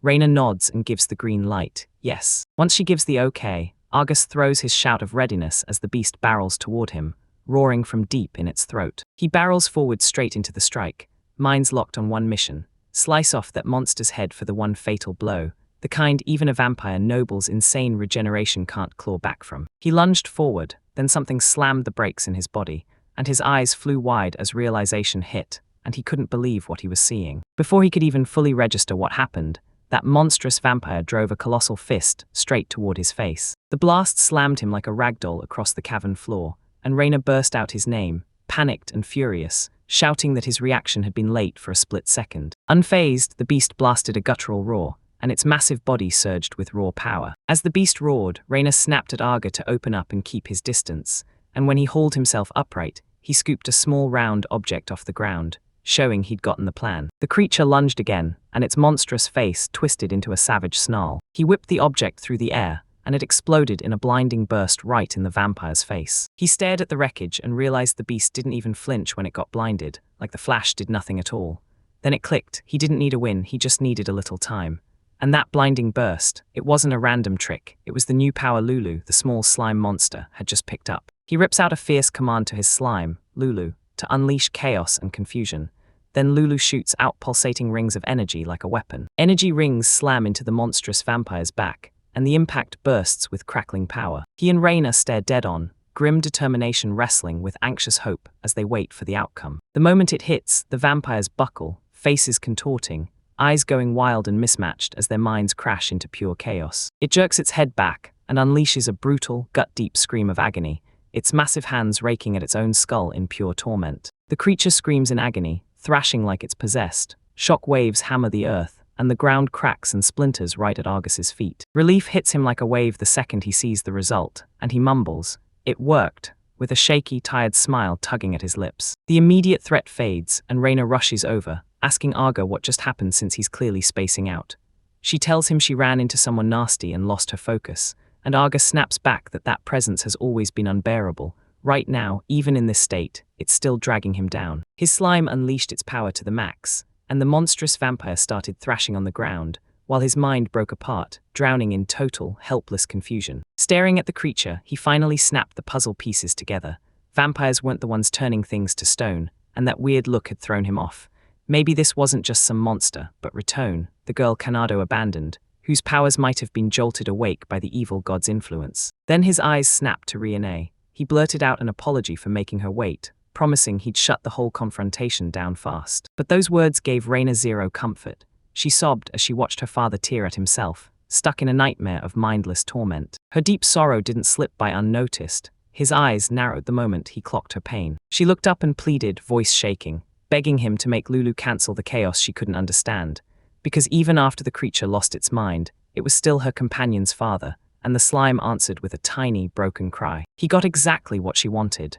Then he drew a razor-thin blade, determined that for the man's last moments, he'd be allowed to fight with dignity. In a jagged cavern, Arga dug in, dagger poised. While Reina's transformation erupted and her father barreled toward him with feral fury, Reina stood back, watching in stunned silence as the fight ignited. The charging beast bellows, its face twisted into pure rage.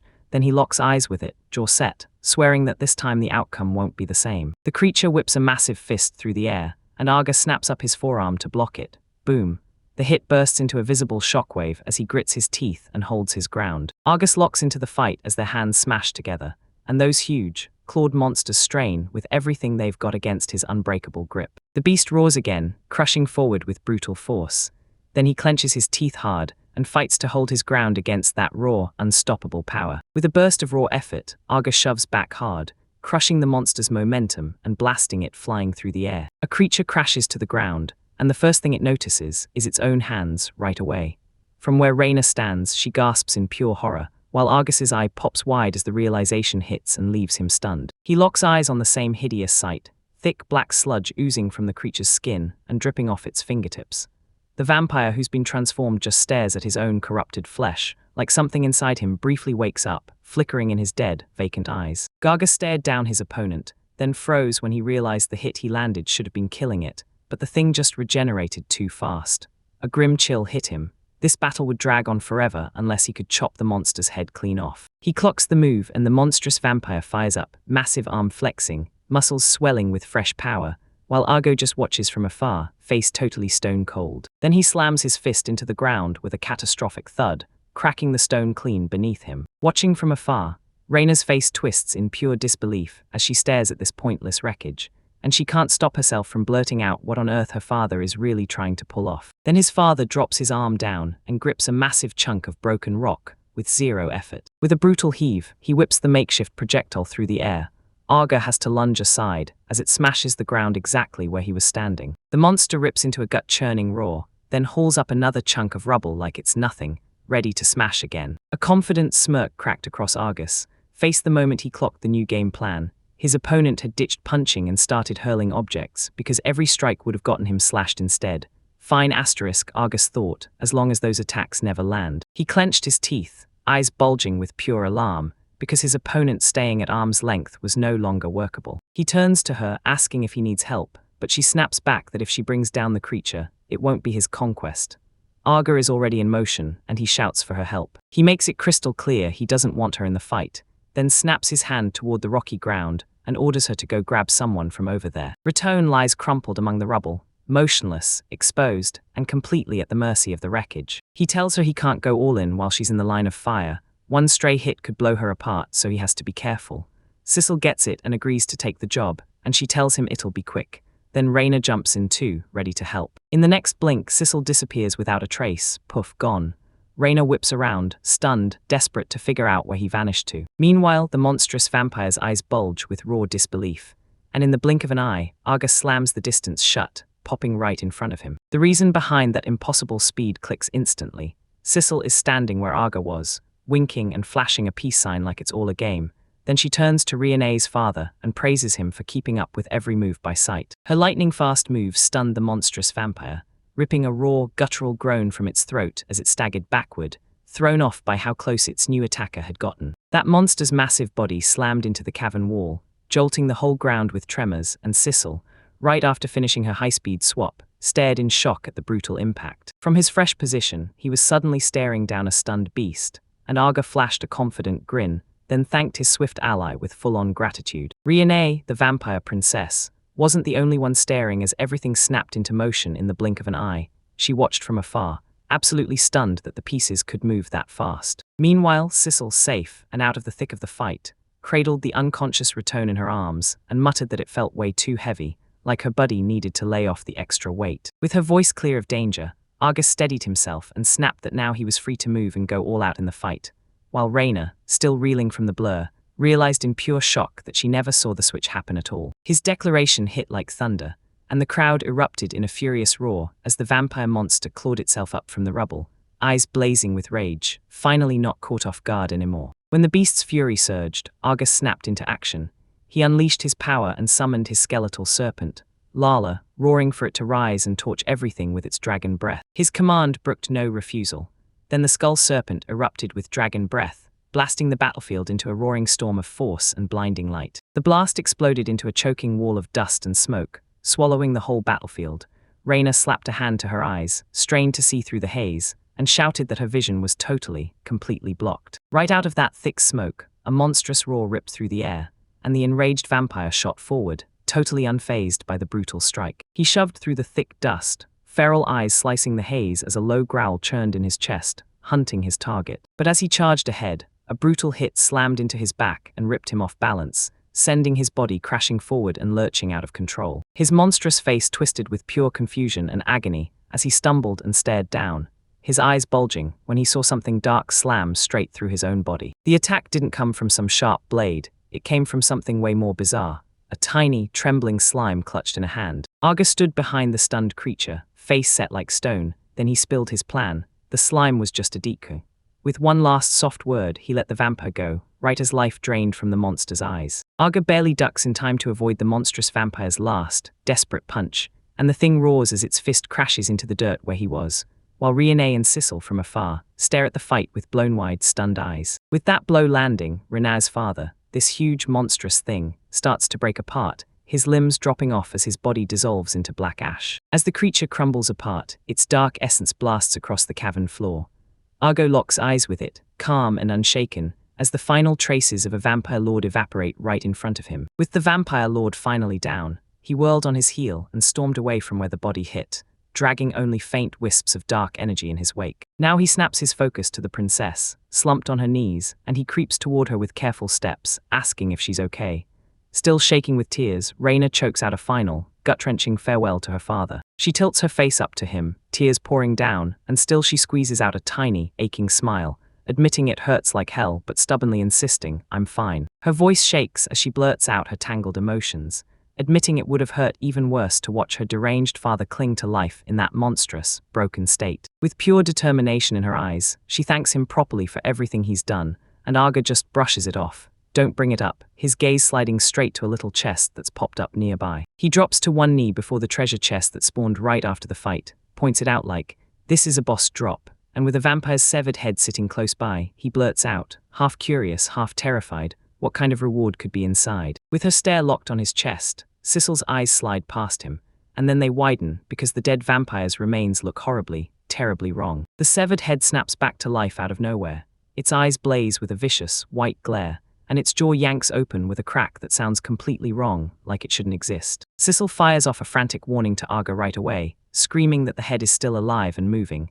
Then Aga whips back toward her, his face flipping into total, stunned confusion. Before he can even catch her words, the monster's head balloons out in seconds, flesh boiling, twisting, and clawing at the seams like it's about to explode. No time left, Sissel darts in, clamps onto both Aga and Reina's heads, yanks them backward with raw strength, and howls at him to get away. Her face locks in with iron determination as she hauls them out of the danger zone, straight into breathing room. In the blink of an eye, a brutal explosion detonated where the head had been, shredding the ground as destructive energy ripped through the spot. Smoke from the blast erupts outward. Even though Aga seems to have crushed the vampire, still, the fight isn't done. From the chaos's edge, Rione's face twists into pure terror, sweat pouring down her skin as she hurls Aga's name into the dust-choked air. A brutal blast tears open the ground, blasting out a towering cloud of dust and smoke that instantly swallows the whole landscape. Watching the aftermath, Reina's face is carved with worry as she shouts Aga's name, her voice trembling with concern, while Sissel stands right there, watching it all with calm eyes. Marks burned into the sheer impact of that blast. She realized her father's power erupted all at once.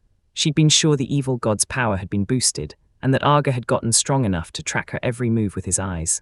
But now she's stuck, blurting out why he didn't even try to run. She cuts in with a serious face, admitting what she's about to say is just a guess. In the choking smoke, Aga snaps to the truth. Something inside him got hit by mental contamination, the kind only an evil god can unleash. He pieces it together right on the spot. Rione's father must have fired a mind attack at him. Rione keeps probing, wondering if his movement was trapped by some kind of curse.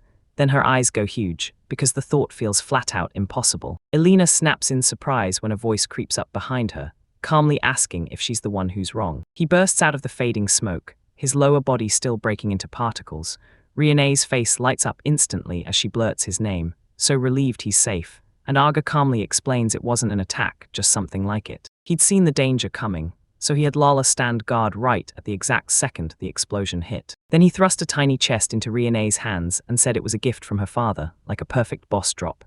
Sissel demanded to know if he'd opened it, but Arj snapped back. He didn't just touch the chest. He received her father's feelings straight into his own mind when a man's consciousness fought his way in. That memory slammed back, Reina's father's grotesque, headless body sprawled in the dead dirt, while the disembodied head begged him with desperate eyes as he turned away and walked off. Right back in the present, he pressed on with his explanation, and the plea kept ringing in his head as a storm of emotions and flash after flash of images crashed over him. Then it finally tore open the truth. The message was a desperate plea from her father. Please take care of Rione. The moment Riene heard his final wish, her composure snapped and tears poured out of her, and Aga leaned in to say there was still more hidden in the message. The father's face finally dissolved back into memory, and right before it vanished, it pressed one last request into his heart. A little later, down at the Adventurers Guild, Aga burst in pushing a gurney. On it lay her tone, frozen stiff, completely petrified. Kanado and Sans snapped her name out in pure shock as Aga declared she'd brought her back. The chaos snapped Guildmaster Nimmerus into action, and when she arrived, other adventurers rushed in, whispering through the crowd, was Nimmerus crushed by Medusa, or did a Hydra rip through her to leave her like that? Argus faces his former party with a stone-cold stare, reminding them of the labyrinth they swore was unbeatable. He crushed it solo, came back without a scratch, and now he's daring them to say what they'll do next. His taunt isn't fueled by anger, it's a desperate jab, and Kanado answers with a question right through the chaos. Argo swats off the challenge, and Kanado presses, demanding to know how he plans to return Raton to her normal state. It presses forward, basically daring you to wonder if Arga snagged a curse-breaking item from the boss drop. But when you see Raton frozen solid in petrified terror, the answer hits hard. There's no quick fix. Sans and the blonde adventurer push in hard, their voices sharp with accusations, demanding how he could possibly turn her away, and even whether he really conquered the labyrinth at all. Arga answers with nothing but a crushing silence. His silence drips with real contempt, and inside he boils, mad that they don't thank him for a thing, mad that they only care about what's convenient for themselves, and he can't stop asking in his head whose fault this mess truly is. He finally snaps awake, realizing he was a fool for sticking with them for so long, and he should have cut them off way sooner. Then a grim smile crawls onto his face as he vows to make them swallow the same misery they handed him, the joke they laughed at, and the defeat that crushed the opponent they couldn't even reach. As the clash keeps escalating, Nimra storms in, his voice slicing through the tension. He blasts that it's Kanado's party who should be hunting the cure, and he publicly rips into them for abandoning Ritten. Arga watches, his face caught in a rigid, unreadable. The guild master's words crack like thunder, and suddenly the whole room lights up with murmur after murmur as adventurers remember the rumors. This party has ditched a Tamer. The vibe flips in an instant, and one adventurer yells that abandoning your companions is the one sin nobody forgives, pinning Kanado's crew in the corner while their own peers condemn them. He flinched hard as a mug smashed into his head, and the crowd's rage detonated around him.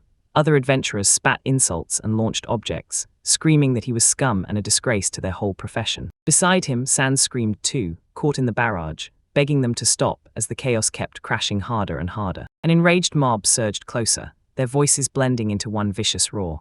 Then one of the biggest men, a blonde adventurer, lunged forward and shouted that the trash better stay away from them. He got slammed to the floor by the assault, clutching his head as pain detonated.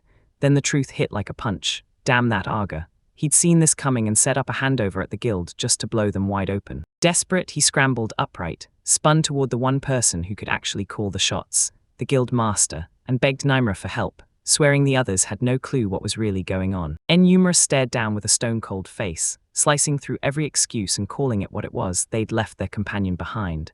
He argued that if this wasn't abandonment, then why was only she turned to petrification while they walked away unscathed? Another adventurer nodded hard, saying that no matter what story they tried to sell, their behavior was disgraceful. As Kanado froze in silence, Argus' calm voice sliced through the tension. Then he bluntly said they both needed to be forced to reflect and face punishment. His words locked their fate in place. Right there, a formal judgment thundered through the guild hall, and Kanado and Sons were dragged down to your rank, the verdict hitting them so hard their faces went death still, stunned beyond belief. News hits him like a gut punch. His face twists with raw anguish.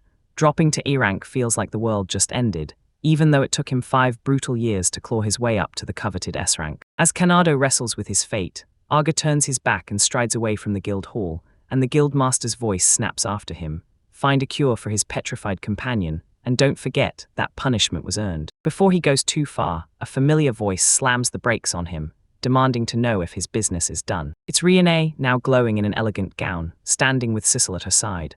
Arga takes one look and says the gift from her father fits her perfectly, and Riene immediately thanks him. Then Sissel wastes no time. He goes straight for it, demanding to know where things stand with his revenge against his old party. He flat out admits it. Sure, his old companions got crushed by suffering, but now he doesn't care about them anymore. He tells Sissel that the sweetest revenge is living well, surrounded now by good companions. So she nods and asks what happens next, and Arga shoots back with a fierce stare. He's already made his choice. His reply floors Sissel. Riene, totally baffled, calls out that his revenge is already done. Then the pieces click. and she realizes he's not chasing vengeance anymore, he's hunting for a father. Aga confirms her gut feeling. Her father had one last request he'd made of him. He starts spilling the details of the new mission, telling how Rione's father once showed him pictures of an old building and a bunch of shadowy, robed strangers. He theorizes that her father didn't just see images. He caught real fragments of their memories, right after those fake clergy jammed him with the evil ghost's power. Sissel stood shoulder to shoulder with them on that stone rooftop, and the truth hit her. She swore this was exactly the hint they got. Then she leaned in and asked, "So we're using it to track down our enemies and finally get our revenge?" Her question snaps Argit's attention to Rione. "Do you want revenge too?" And even with a jolt, Rione shoots back, fast and certain, "Yes." Even with her quick nod, she drops her gaze and wears a worried look, silently asking herself if it's really okay to drag Aga and the others deeper into her family's mess. Sissel clocks her hesitation and leans in, telling her she doesn't have to hold back anymore because they're companions now, and then Sissel admits she was going after the culprits herself, no matter what. She breaks it down and admits her real reason. She wants to feed an evil god, and that means she's terrified for anyone who's caught up with those dark, malevolent entities. Her firm declaration ends the debate, and Argus's face lights up with a confident grin as he nods and tells her it's time to hit the road. He pushes ahead through the bone-dry ruins of a forgotten city, his voice bouncing off the stone as he announces their first mission, tracking down the old building from his vision. While the new party has no clue, 3 shadowy figures loom in the middle of ruins just like these, hiding a secret so dark it hangs in the air. One says the vampire noble has finally fallen, and the other swallows the news in a grim silence, because when humanity's strongest got dragged into it, that result was always locked in. The speaker cuts in fast, shuts down that wrong assumption, and reveals the final blow didn't come from Sissel.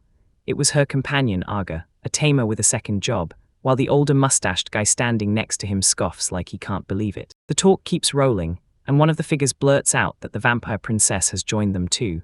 Then everyone nods, terrified of how messy it'll get if Argus's party steps into their business. A cloaked figure's lips curl into a sly, knowing smile as they blurt out that they've just hit on a brand new plan. They spun toward their crew, arms flung wide like a promise, and swore, because of their noble wish, it'd be zero fear of any opponent, no matter who they were. Far away, the guy they've been plotting against stands rock steady, flanked by Rione and Sissel. While Argus finally gets what he's been craving, his revenge fully paid off and his road wide open, because anything blocking their way is getting wiped out. In a cold, cavernous facility, a scientist reports to a hooded stranger that everything is going exactly as planned, and the cloaked figure nods, then strides down a brutal run of stairs, his footsteps booming through the massive chamber. The camera sweeps forward, and boom, there it is. A massive, mind-bending lab packed with white-coated scientists rushing between huge, bubbling vats, all linked by thick pipes and roaring machines, while every container cages a dark, monstrous presence suspended in place. The respected elder strides up to the scientist and demands he carry the work forward, and the scientist nods without hesitation. In the next pod, a skeletal, horned creature floats in eerie silence, trapped in bubbling liquid. The elder towers on a high walkway, soaking in the gorgeous view. Then a brutal tremor rips through the place, shaking the whole facility. Above, the ceiling starts to split and collapse as the scientists below scream in panic. A massive explosion crashes down from above, ripping the laboratory apart. Machinery gets torn to pieces, glass vats explode into shards, and debris rockets everywhere. The explosion's blast rips the scientists off their feet, hurling them through the air, bodies tumbling amid the shattered wreckage of their own experiments. The hooded elder gapes up in shock, blurting out, "What the heck is going on?" Then he spots her, the vampire noble's daughter, dropping through the smoke, and his face snaps into realization. Aga must be here too.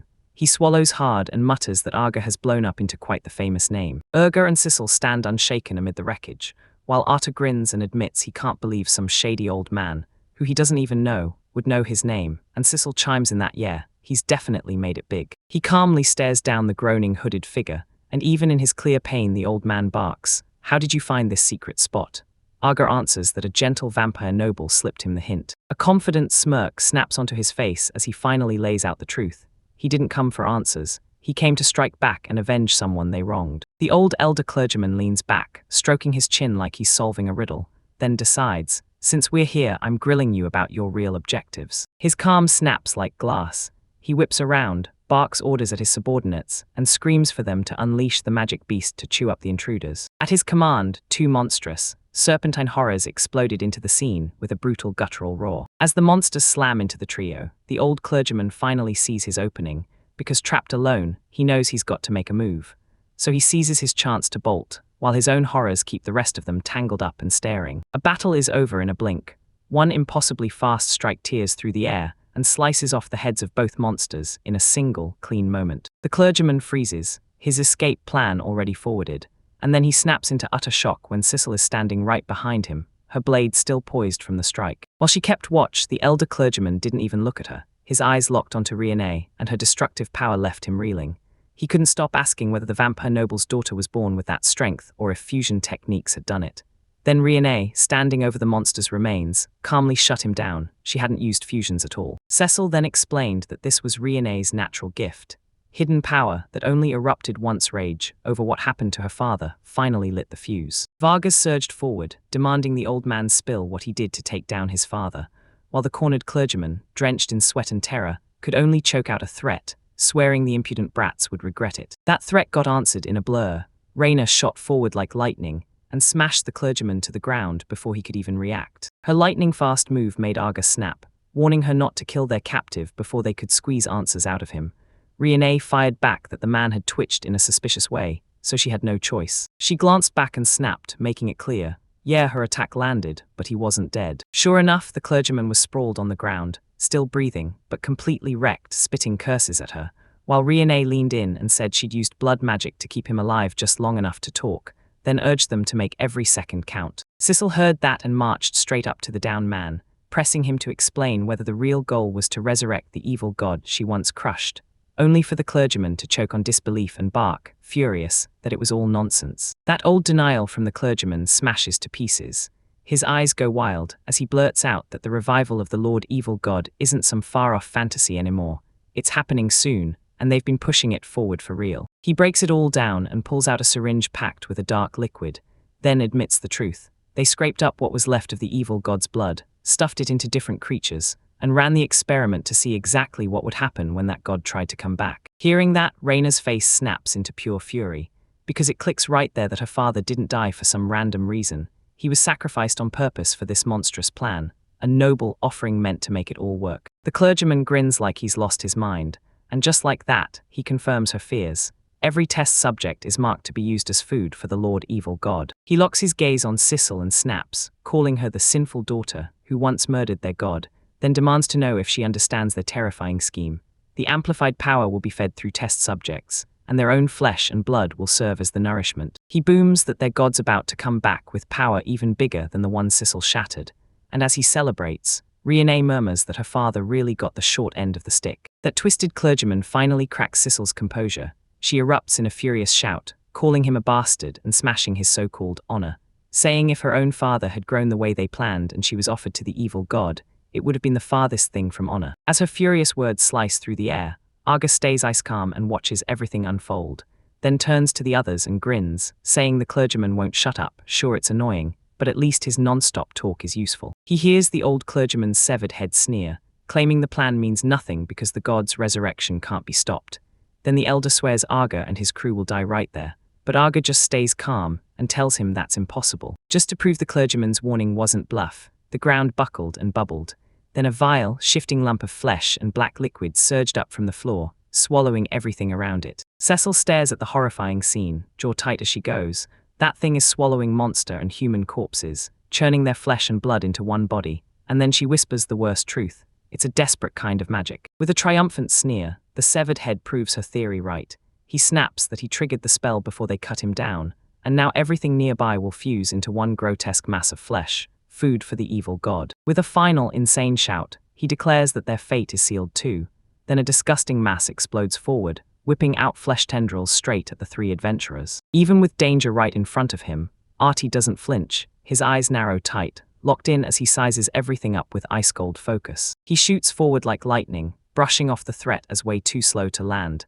Then, in a blur of motion, he punts the clergyman who's still yapping, and the man goes flying. He bursts away from the squirming flesh mass as it lunges into the exact spot he vacated, and the clergyman's head, blasted loose by that kick, lands right in front of the creature before it snaps him up in seconds. He locks in exactly what the old man was doing, just a ruthless little trick to steal time while that horrifying mass swells bigger and bigger.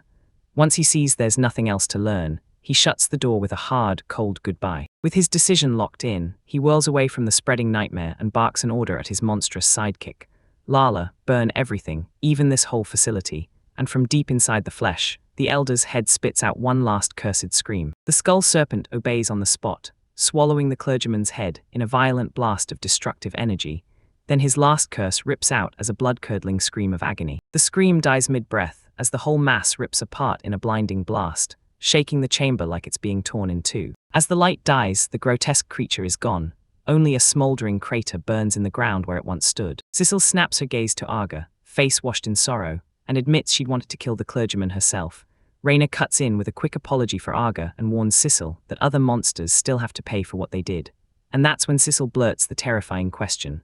Why would anyone even try to resurrect the evil god after all the blood and effort it took to crush it the first time? She answers her twisted question with a tired sigh, then shrugs it all off as nothing more than pure pain. His dismissiveness tries to hide it, but you can feel the resolve underneath. He clenches his fist and swears to himself that if the evil god has pushed this far, he'll be the one to stop it, because beating something this terrifying could bring him one step closer to Sissel. When he finally says it out loud, Sissel is stunned and can't help but ask if he's really sure. He stood there with Sissel and Riene, staring out at that brutal, rugged world ahead, the road to their goal suddenly crystal clear and terrifying. One thought hammered through his head like a drumbeat. He went from rock bottom to standing on the edge of a god. And right then, the same fear hung in the air. Could Arga and his crew actually tear down that evil god? A young woman crushes herbs in a bowl, whipping up a rough, ready-to-use poultice. She wraps up her work, then dabs that stinging mix onto Canado's bruised cheek, and he flinches hard while she urges him to apply it fast so it can heal, only to grimly remind him that they're sleeping outside again tonight. Frustration keeps boiling over. He snaps that everything would be easier with a real healer, or at least the money for an inn, and the rough ground feels brutal under his injuries. Panyan drops her gaze, painting her face with dread, then snaps the truth at him. Their healer is still petrified, and without cash for an inn, they can't even try to grind for more at the guild. He clenched his teeth and relived every humiliating past moment, because he knew if he tried to work again, those same men would come swinging, shout them out, and beat them down until they were left hurt all over again. His mind keeps snagging on the real culprit behind their ostracization, Arga. He recalls the crowd's furious accusations, how they blamed Arga for wrecking their lives, and how they shouted that it wasn't fair to be treated like villains.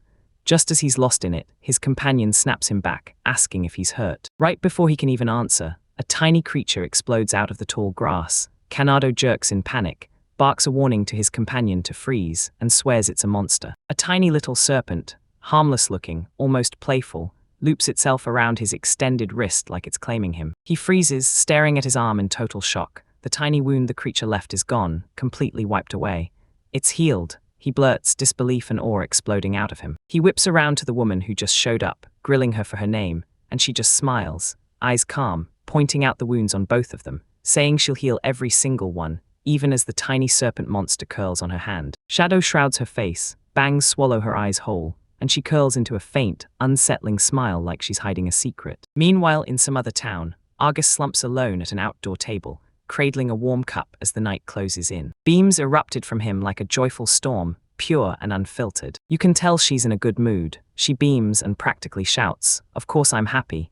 Because yep, she's out on a date with Lord Arga. His calm face flickers with surprise as he asks when this turned into a date, and Raina fires back that it's just the two of them, so of course it is, while Arda stays unbothered, calmly sipping his drink and telling her not to murder the romantic vibe and to go rest, because this little break is all they get before they march to fight the evil god. Their mission weighs on her, and she stares him down with a serious look, admitting she doesn't know much about it, then blurts the real question. What on earth is an evil gosh? She demanded his explanation, but Arga could only fess up. He had no clue what was going on either. He kept tossing out every scrap of info he had, like the terrifying rumor that evil gods crawl in from space, and the more they grow, the more they can wipe out whole planets. He tossed out a quick apology for that brutal topic, and Raina went silent, weighing every word as Arga backed their mission, because if that deadly thing really was coming back to life, they'd have to smash it. Her expression locked into steel with unshakable resolve, and she finally admitted the truth. This had spiraled way past just avenging her father. He reassured her and waved off her apology, then admitted her quest had basically flipped the switch on the evil god's revival, serving his agenda too, so he shifted gears fast and asked, "Tell me, how many people have ever actually managed to take down an evil god?" He shot the question down with his own answer, and it hit like a bomb. In all of their world's history, only 2 people had ever pulled off a win this wild, Sissel, and the second, Lukumi Milktea. That name meant nothing to her, until Aga leaned in and told her, Lukumi is a tamer just like me. Then he went even harder. Lukumi is the first and deadliest SSS-ranked tamer ever, and the dream for everyone who walks that road, him included, is. His eyes burned with ambition as he swore that if he could crush an evil god, he'd match those 2 legends, and slam one more step toward his ultimate dream of becoming the strongest. He thanked Reina for this chance, telling her meeting her opened the door for him, and when he brought up the other legendary hero, her curiosity exploded, so she demanded to know what kind of person Lukumi Milktea really was. She leaned in close, eyes locked on him, and a soft, knowing smile curled as she waited for his answer. Aga finally admitted he'd never laid eyes on the legendary tamer, and even Sissel swore she'd never met her either. Reina leaned in and said Lukumi's been a mystery for ages. Then Aga dropped the real rumor. People claimed she'd gone hunting the legendary monster Balzard, but in the end, it was all whispers because nobody truly knew. She kept her head high, telling them, if you keep getting stronger, you'll find me someday, just like you did with Sissel. Standing by the doorway, Riene couldn't stop thinking about Sissel. She still hadn't come back yet. Art calmly reasoned that it was probably still too early for her to return. Meanwhile, out beyond the city walls, a lone hooded figure lurked in the shadows, staring from afar as he quietly talked to himself about taking his sweet time before grabbing those sizzling souvenirs. He scoffed at their carelessness. While the strongest woman in humanity was out shopping, the other 2 just sipped tea like they'd already won, and he smirked at how relaxed they were for a guy the size of him. His eyes narrowed with ruthless intent. This was their one shot to buy time for the revival of his Lord Evil God. While his enemies were still stuck resting, he announced he'd shoved the Lord Evil God far away so they couldn't stop the revival. And when he realized they still had no clue where his lord was, he smiled, even if he knew they'd track it down eventually. He lifted the spyglass to his eye and declared, stone-cold confident, that once the revival finished, victory would be theirs. His confidence got obliterated the second Aga locked eyes with him, and a jolt of shock hit hard, like had he just been caught. But Argus didn't chase that distant figure. His instincts screamed instead, because a familiar aura pulled at him from the same direction, Lulu's. And the moment he recognized it, he knew exactly what it meant. Sissel was back. That exchange left the hooded observers totally stumped, staring in disbelief like, what on earth are they even talking about? From a nearby stretch of woods, a young woman with long, light hair burst into view, clutching a strange black backpack. She flashed a bright, cheerful hello, and the hooded man staggered back in pure shock. Then he blurted, all flustered, why are you here? She said it like it was obvious. You can spot members of the evil god cult because they reek of evil god blood. Then she leaned in and asked if he could smell it too, noting that he, like Lulu, came from evil god lineage.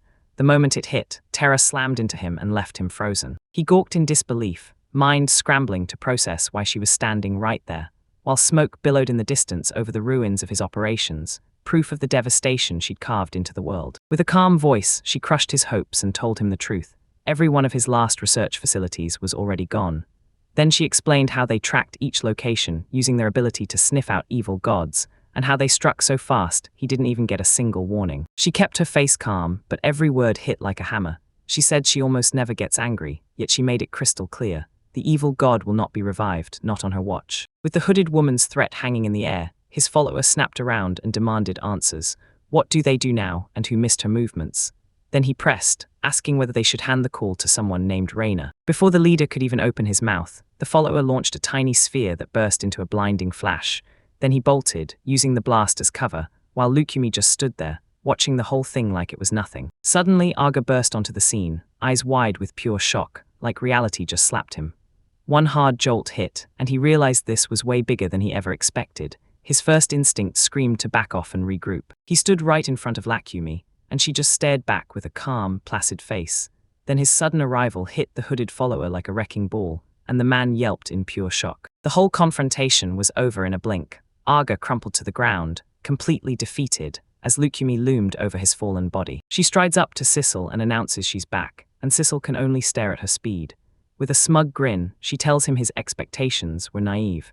Then she jabs at the defeated Aga sprawled on the ground and declares, loud and clear, that escape was never possible. After crushing the immediate danger, she flashes 2 fingers like a victory signal and declares, grinning, that she's finally found where the evil god is hiding. Elsewhere in a quiet field staring down at a distant city, Kenado and the pigtail girl burst with awe, watching the mysterious healer somehow wipe out every injury.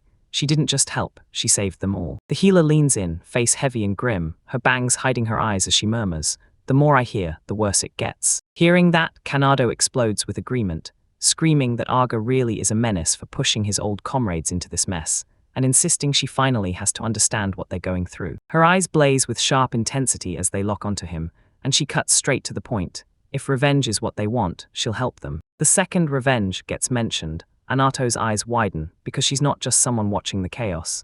She admits she's a tamer too, and because of that, she refuses to forgive anything Aga did. He locks eyes on her, demanded answers, and thrusts out his hand. Then she grins and promises to make him stronger, revealing she can pull off fusion techniques too. Elsewhere, another heavyweight stepped into the spotlight, confidence blazing as she cradled a tiny, weird, three-eyed creature in her hands. With a calm, confident smile, she simply said her name was Lukumi Milk Tea, but what she truly wanted still hung like a question mark. Staring up at a towering cylindrical stone colossus buried in a deep canyon, Rione's breath catches. Then she asks, wide-eyed, if this is really the labyrinth where the evil god is sealed, calling it the first one. A young woman with long, light-colored hair doesn't just guess. She nails her suspicion with absolute certainty, saying she's heard matching accounts from multiple cult members. The crew slips through the grand entrance into the labyrinth's belly, and she lays out the plan: trap their target inside an insane SSS-rank nightmare, so almost nobody dares to go in, and discovery becomes a long shot. Inside, a massive wolf-like beast man blurts out an apology, just in case the info turns out to be wrong, while Aga shrugs, saying it doesn't matter either way. Suddenly, a gigantic saber-toothed monster rockets out from the side, and its claws slash forward in a brutal, ferocious strike. The creature gets wiped out in an instant. Its body drops hard onto the stone floor, and the chest it was guarding spills the treasure inside, while the wolf beastman lets out a furious roar as Articumly points out that even if their main lead is wrong, this place still brims with rare goodies. He and the others push deeper until the trail suddenly splits in two, and when the light-haired adventurer spots those diverging paths, he urges everyone to break off and go their separate ways. She lays out her plan. She'll pick one path first, then if it crashes into a dead end, she'll spin back and go after the others. Aga weighs it for a second, then nods and agrees. His crew will do the same. She watches, totally thrown off, as Reina warns that Sissel's safety could be in real danger now that she's alone, but Sissel blows it off with unshakable confidence. The rest of the group backs her up, saying she's more than capable, yet they still move forward on guard, ready for traps or some cult nonsense to jump out. His gaze snaps to Rione. Her face twists into wide-eyed shock out of nowhere, so he blurts, "What's wrong?" And she stammers, wrestling to put words to the sudden, bone-chilling realization hitting her all at once. The shock snaps into flustered excitement, blush rushing over her face as she clasps her hands and blurts out that with Sissel gone, it's just the two of them now, totally alone. The idea lights her up, because what if Sissel stepped away for their sake, and turned their whole exploration into something like a day out? Rione's sweet, romantic idea doesn't even faze him. He snaps a cold order and shoves her back into the shadows, and when her world jolts from his harsh tone, she blurts an apology, promises she'll stay silent, then darts away fast. Meanwhile, Sissel's alone trip adventure shoves her into a rocky corridor that dead ends out of nowhere, and when she stops at the rubble-filled wall, she's forced to admit, this road's a bust. But don't let it fool you. When the darkness parts, a monster's face surges into view, mouth wide in a silent snarl, flashing jagged rows of teeth. Her senses snap to life. She whips around, and her face hardens as she reads the air like a threat. These monsters aren't normal. The foul stench of an evil god's blood is clinging to them, and she knows exactly what she's up against. The smell leads straight to the truth. Two gaunt, pale creatures with towering, flowing manes of hair step into view, their clawed hands pushing out through the tangled strands as they close in on her. She stared down the hairy abomination, and its warped, rasping voice suddenly sounded familiar, like it recognized her. Up close, she realized she'd barely lived, because the evil god's blood had been pumped into her. Then it clocked her glasses and pressed her, straight up, if she was one of the evil god cult's research crew. Her face didn't move an inch when she fired back, asking if they weren't the real villains for trying to wreck the world, while the nearby tentacled beast boiled with rage, snapping, "How dare you kill our comrades?" Fuming at her refusal, the hairy monster tore forward, its shriek carving through the air as it demanded she die. Yet Sissel didn't flinch, hands steady on her katana's hilt. The creature's hair transformed into a weapon, snapping forward in a violent storm of razor-sharp, spear-like tendrils. In the blink of an eye, she got boxed in, hair spears crashing down from one side, while the tentacle beast's whipping appendages slammed in from the other. A streak of steel flashed so fast you couldn't even track it, and the hairy abomination got cleaved clean in half, right in the middle of its disgusting mid-lunch. As the creature's split torso hit the ground, it choked out one last, garbled curse. Then Sissel just stared, her face giving nothing away, while its body melted away inside a glowing sigil that suddenly blazed on the floor. In the blink of an eye, every defeated monster's remains got sucked straight into the magical circle, and the chamber went deathly quiet. Only faint wisps of smoke lingered in the aftermath. She strides away from the dissolved wreckage, the air churning around her as she exits the chamber. Suddenly, she freezes, eyes huge with shock, because it hits her all at once. Was that really what she just saw? Elsewhere in the ruins, Arga and Reina creep forward, step by careful step. He's certain the way to the evil god's chamber is close, and she backs him up. Then their advance gets slammed to a stop by a voice he knows, shouting his name. He whips around, and the second he sees them, his face snaps into startled recognition. That's Kanado, and he just swings a casual wave at him. Reina instantly clocks him as the same guy who got Arga exiled, and Arga snaps, demanding why he's here. Yet Kanado grins and tells them he's been waiting, because he knew Arga would show up. His grin stretches wider as he finally spits out his chilling plan. He's here to kill Arga, and you can tell he absolutely can't stand the guy. When the threat hits, Reina rockets between them and tells Arga to hold back, right now. Then she declares Kanado an enemy and vows she'll handle him herself. He barely glances her way, his eyes lock onto Kanado, and unease crawls into his bones. Something about this moment feels horribly off. He kept sizing up the danger, panic sprinting through his head. Kanado had been dropped to E rank, so there was no way he should have stepped into a labyrinth this brutal, and Suns was nowhere in sight, yet Kanado stood there unnervingly calm, like something was off down to the last detail. Reina scoffed beside him, calling Kanado weak and snapping that there was no reason to hesitate, but Arga dug in, demanding they watch the opponent's moves first, and Reina shot back a brutal, sharp no, clearly done waiting. Her patience weren't exactly tiny, but Riene wouldn't hang around. She surged forward and yelled that nobody was cutting their time together short again, while Arga could only shout her name, and she vanished the distance in a blink, swinging her fist straight for Kanado's face. The hit landed clean, but Riene froze, confusion flashing across her face, because she realized it was only a made-up sheet thought with zero real weight behind it. That impact slammed Kanado skidding backward across the dirt, but he flipped in midair and landed on his feet, no doubt about it, and the recoil shoved Reina back too, making her hit the ground hard while Argo just stared, frozen in shock. As he rose, a sinister grin snapped onto his face, and then two monstrous, clawed arms erupted from his back, writhing in the air like living nightmares. He spun toward Arga and taunted him, asking if he was really raising a monster that couldn't even follow orders. The sight of those monstrous appendages left Argus utterly speechless, while Ken Otto sneered, locking onto Argus' body, and snapped that he was still just a crappy tamer. His eyes blow wide with pure disbelief. He knows that voice instantly, and dread crashes in as he realizes the monster Kandu was talking about Riene all along. Kanado's voice cuts in as he stands there, now fused to another figure, Issen's, her hair hacked into short, spiky spikes and her grin pure malice, matching his. With a vicious taunt, Kanado needles Arga, claiming Riene's stupidity is just like the last creature he once controlled. He keeps needling Arga, roaring with laughter at the hurt on his face, while Arga can only gasp out Sansa, stunned out of his mind. Then Kanado swings in and barks an order. Sansa steps up and punishes that monster in Arga's place. Right on his command, Sans rockets toward the downed Riene and roars at that damn monster to finally obey its master. Right when she's about to land the connection, Arga explodes forward at insane speed and drives a devastating sidekick straight into Kanado, smashing him back. That brutal hit hurls Kanado into the air, and Arga snaps into motion, scrambling in to drag herself out of the rain of debris.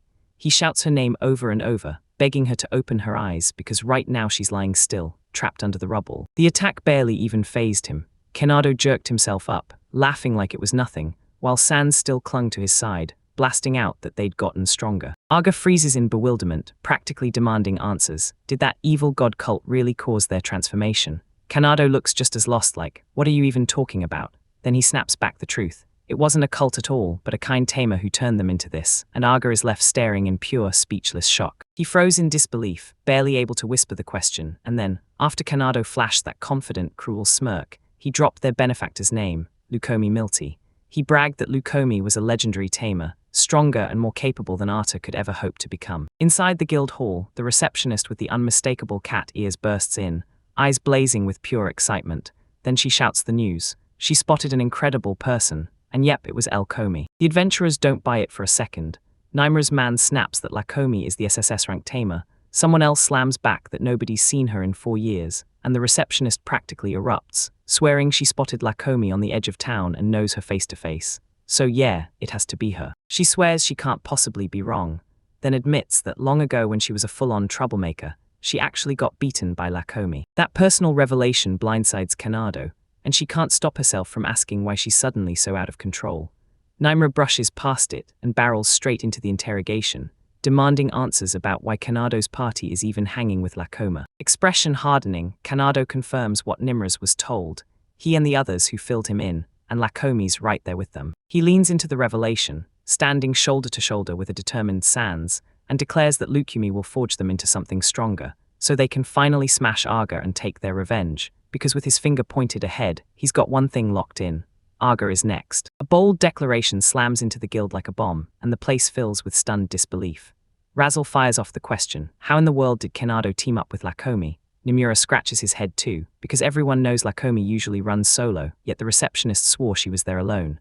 Then he starts asking what she even wants teaming up with weaker adventurers, while another fighter can't believe it either. How could she make them strong? While the guild hall roars with questions, the story cuts to a barren, rocky wasteland. Aga stands guard, his long coat snapping in the wind as he watches the pigtail girl sleep.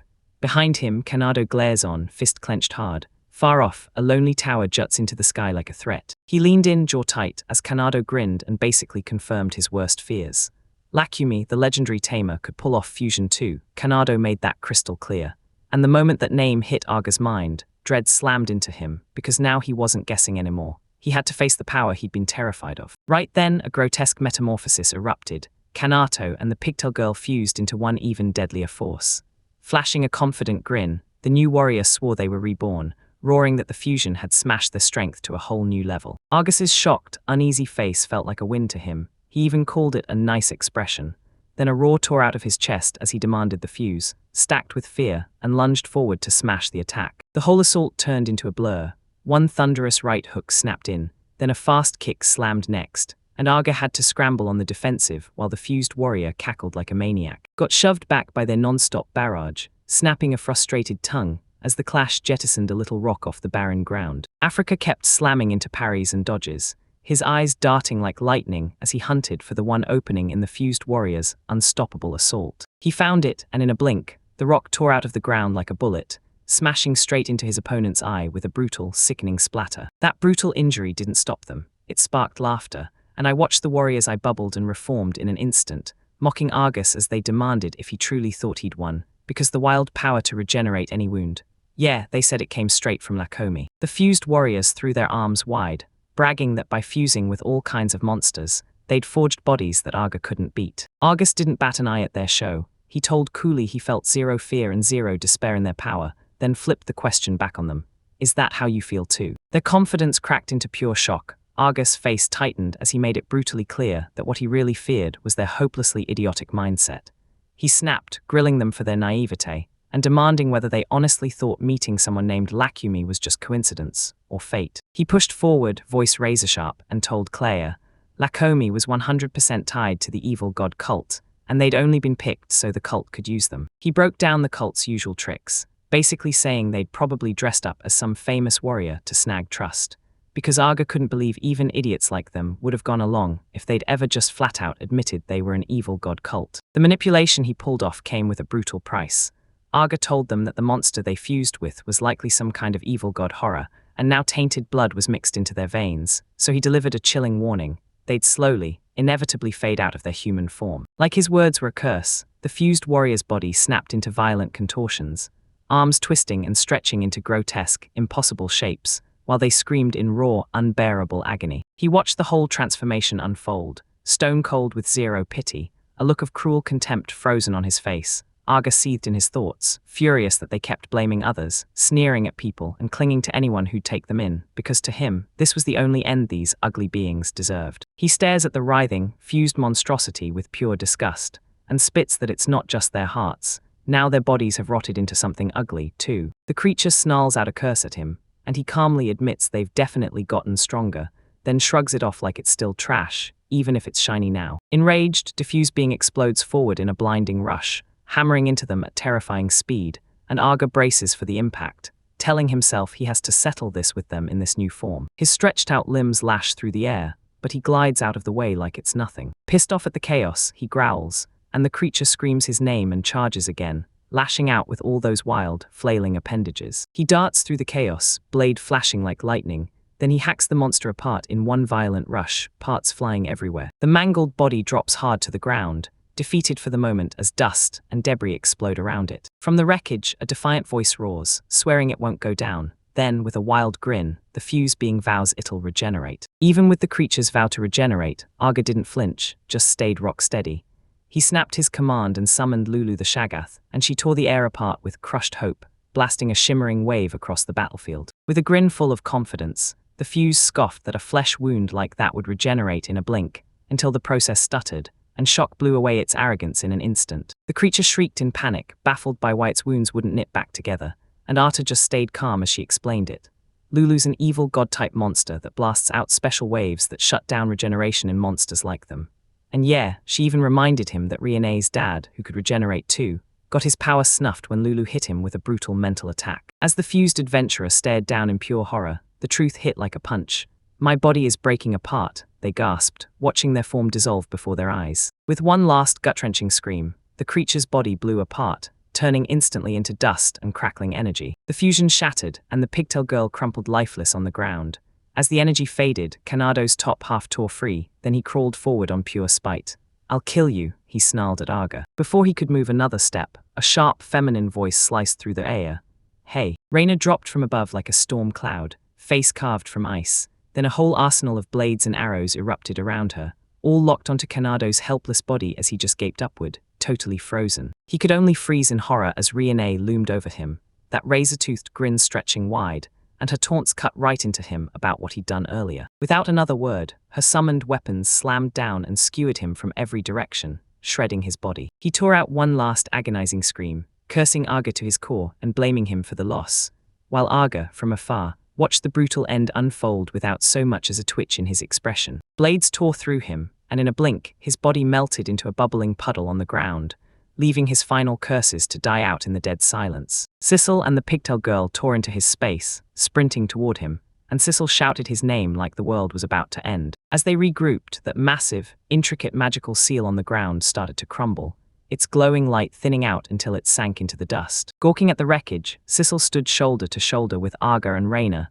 jaw tight, because this mess was exactly the same as what they'd seen before. She whipped around to Aga, demanding answers for what had just happened, while he looked just as shaken, confessing he still didn't fully get it, before finally grimly declaring it was all for the evil god. He coolly calls the woman out, saying she's the fake Lakumi, while Sissel snaps that she fooled Kanado and the others, claiming they were worthless in a fight, yet the woman only smiles as Aga answers the real truth. It was because they hated him. The imposter snaps back, saying those people were just nutrients, nothing more, fed to make the evil god stronger. She explains it, this evil god feeds on hatred, and every ounce of anger that explodes the instant someone dies becomes the richest fuel imaginable, so Sissel instantly gets the brutal game plan. The woman turns Aga's haters into targets for cultists, then flips it back again, trapping everyone in a perfect loop where hatred keeps getting stronger. As the truth hits, the ground under him starts to shake violently, then splits and cracks open with terrifying force. Right at the heart of the chaos, the fake Lakomi rockets upward, her body blazing with overwhelming power, and with a smug grin, she declares that the moment has finally arrived to bring back the now insanely powerful evil god. She whips her eyes to Aga, grinning like a lunatic, and tells him to savor the nightmare about to hit.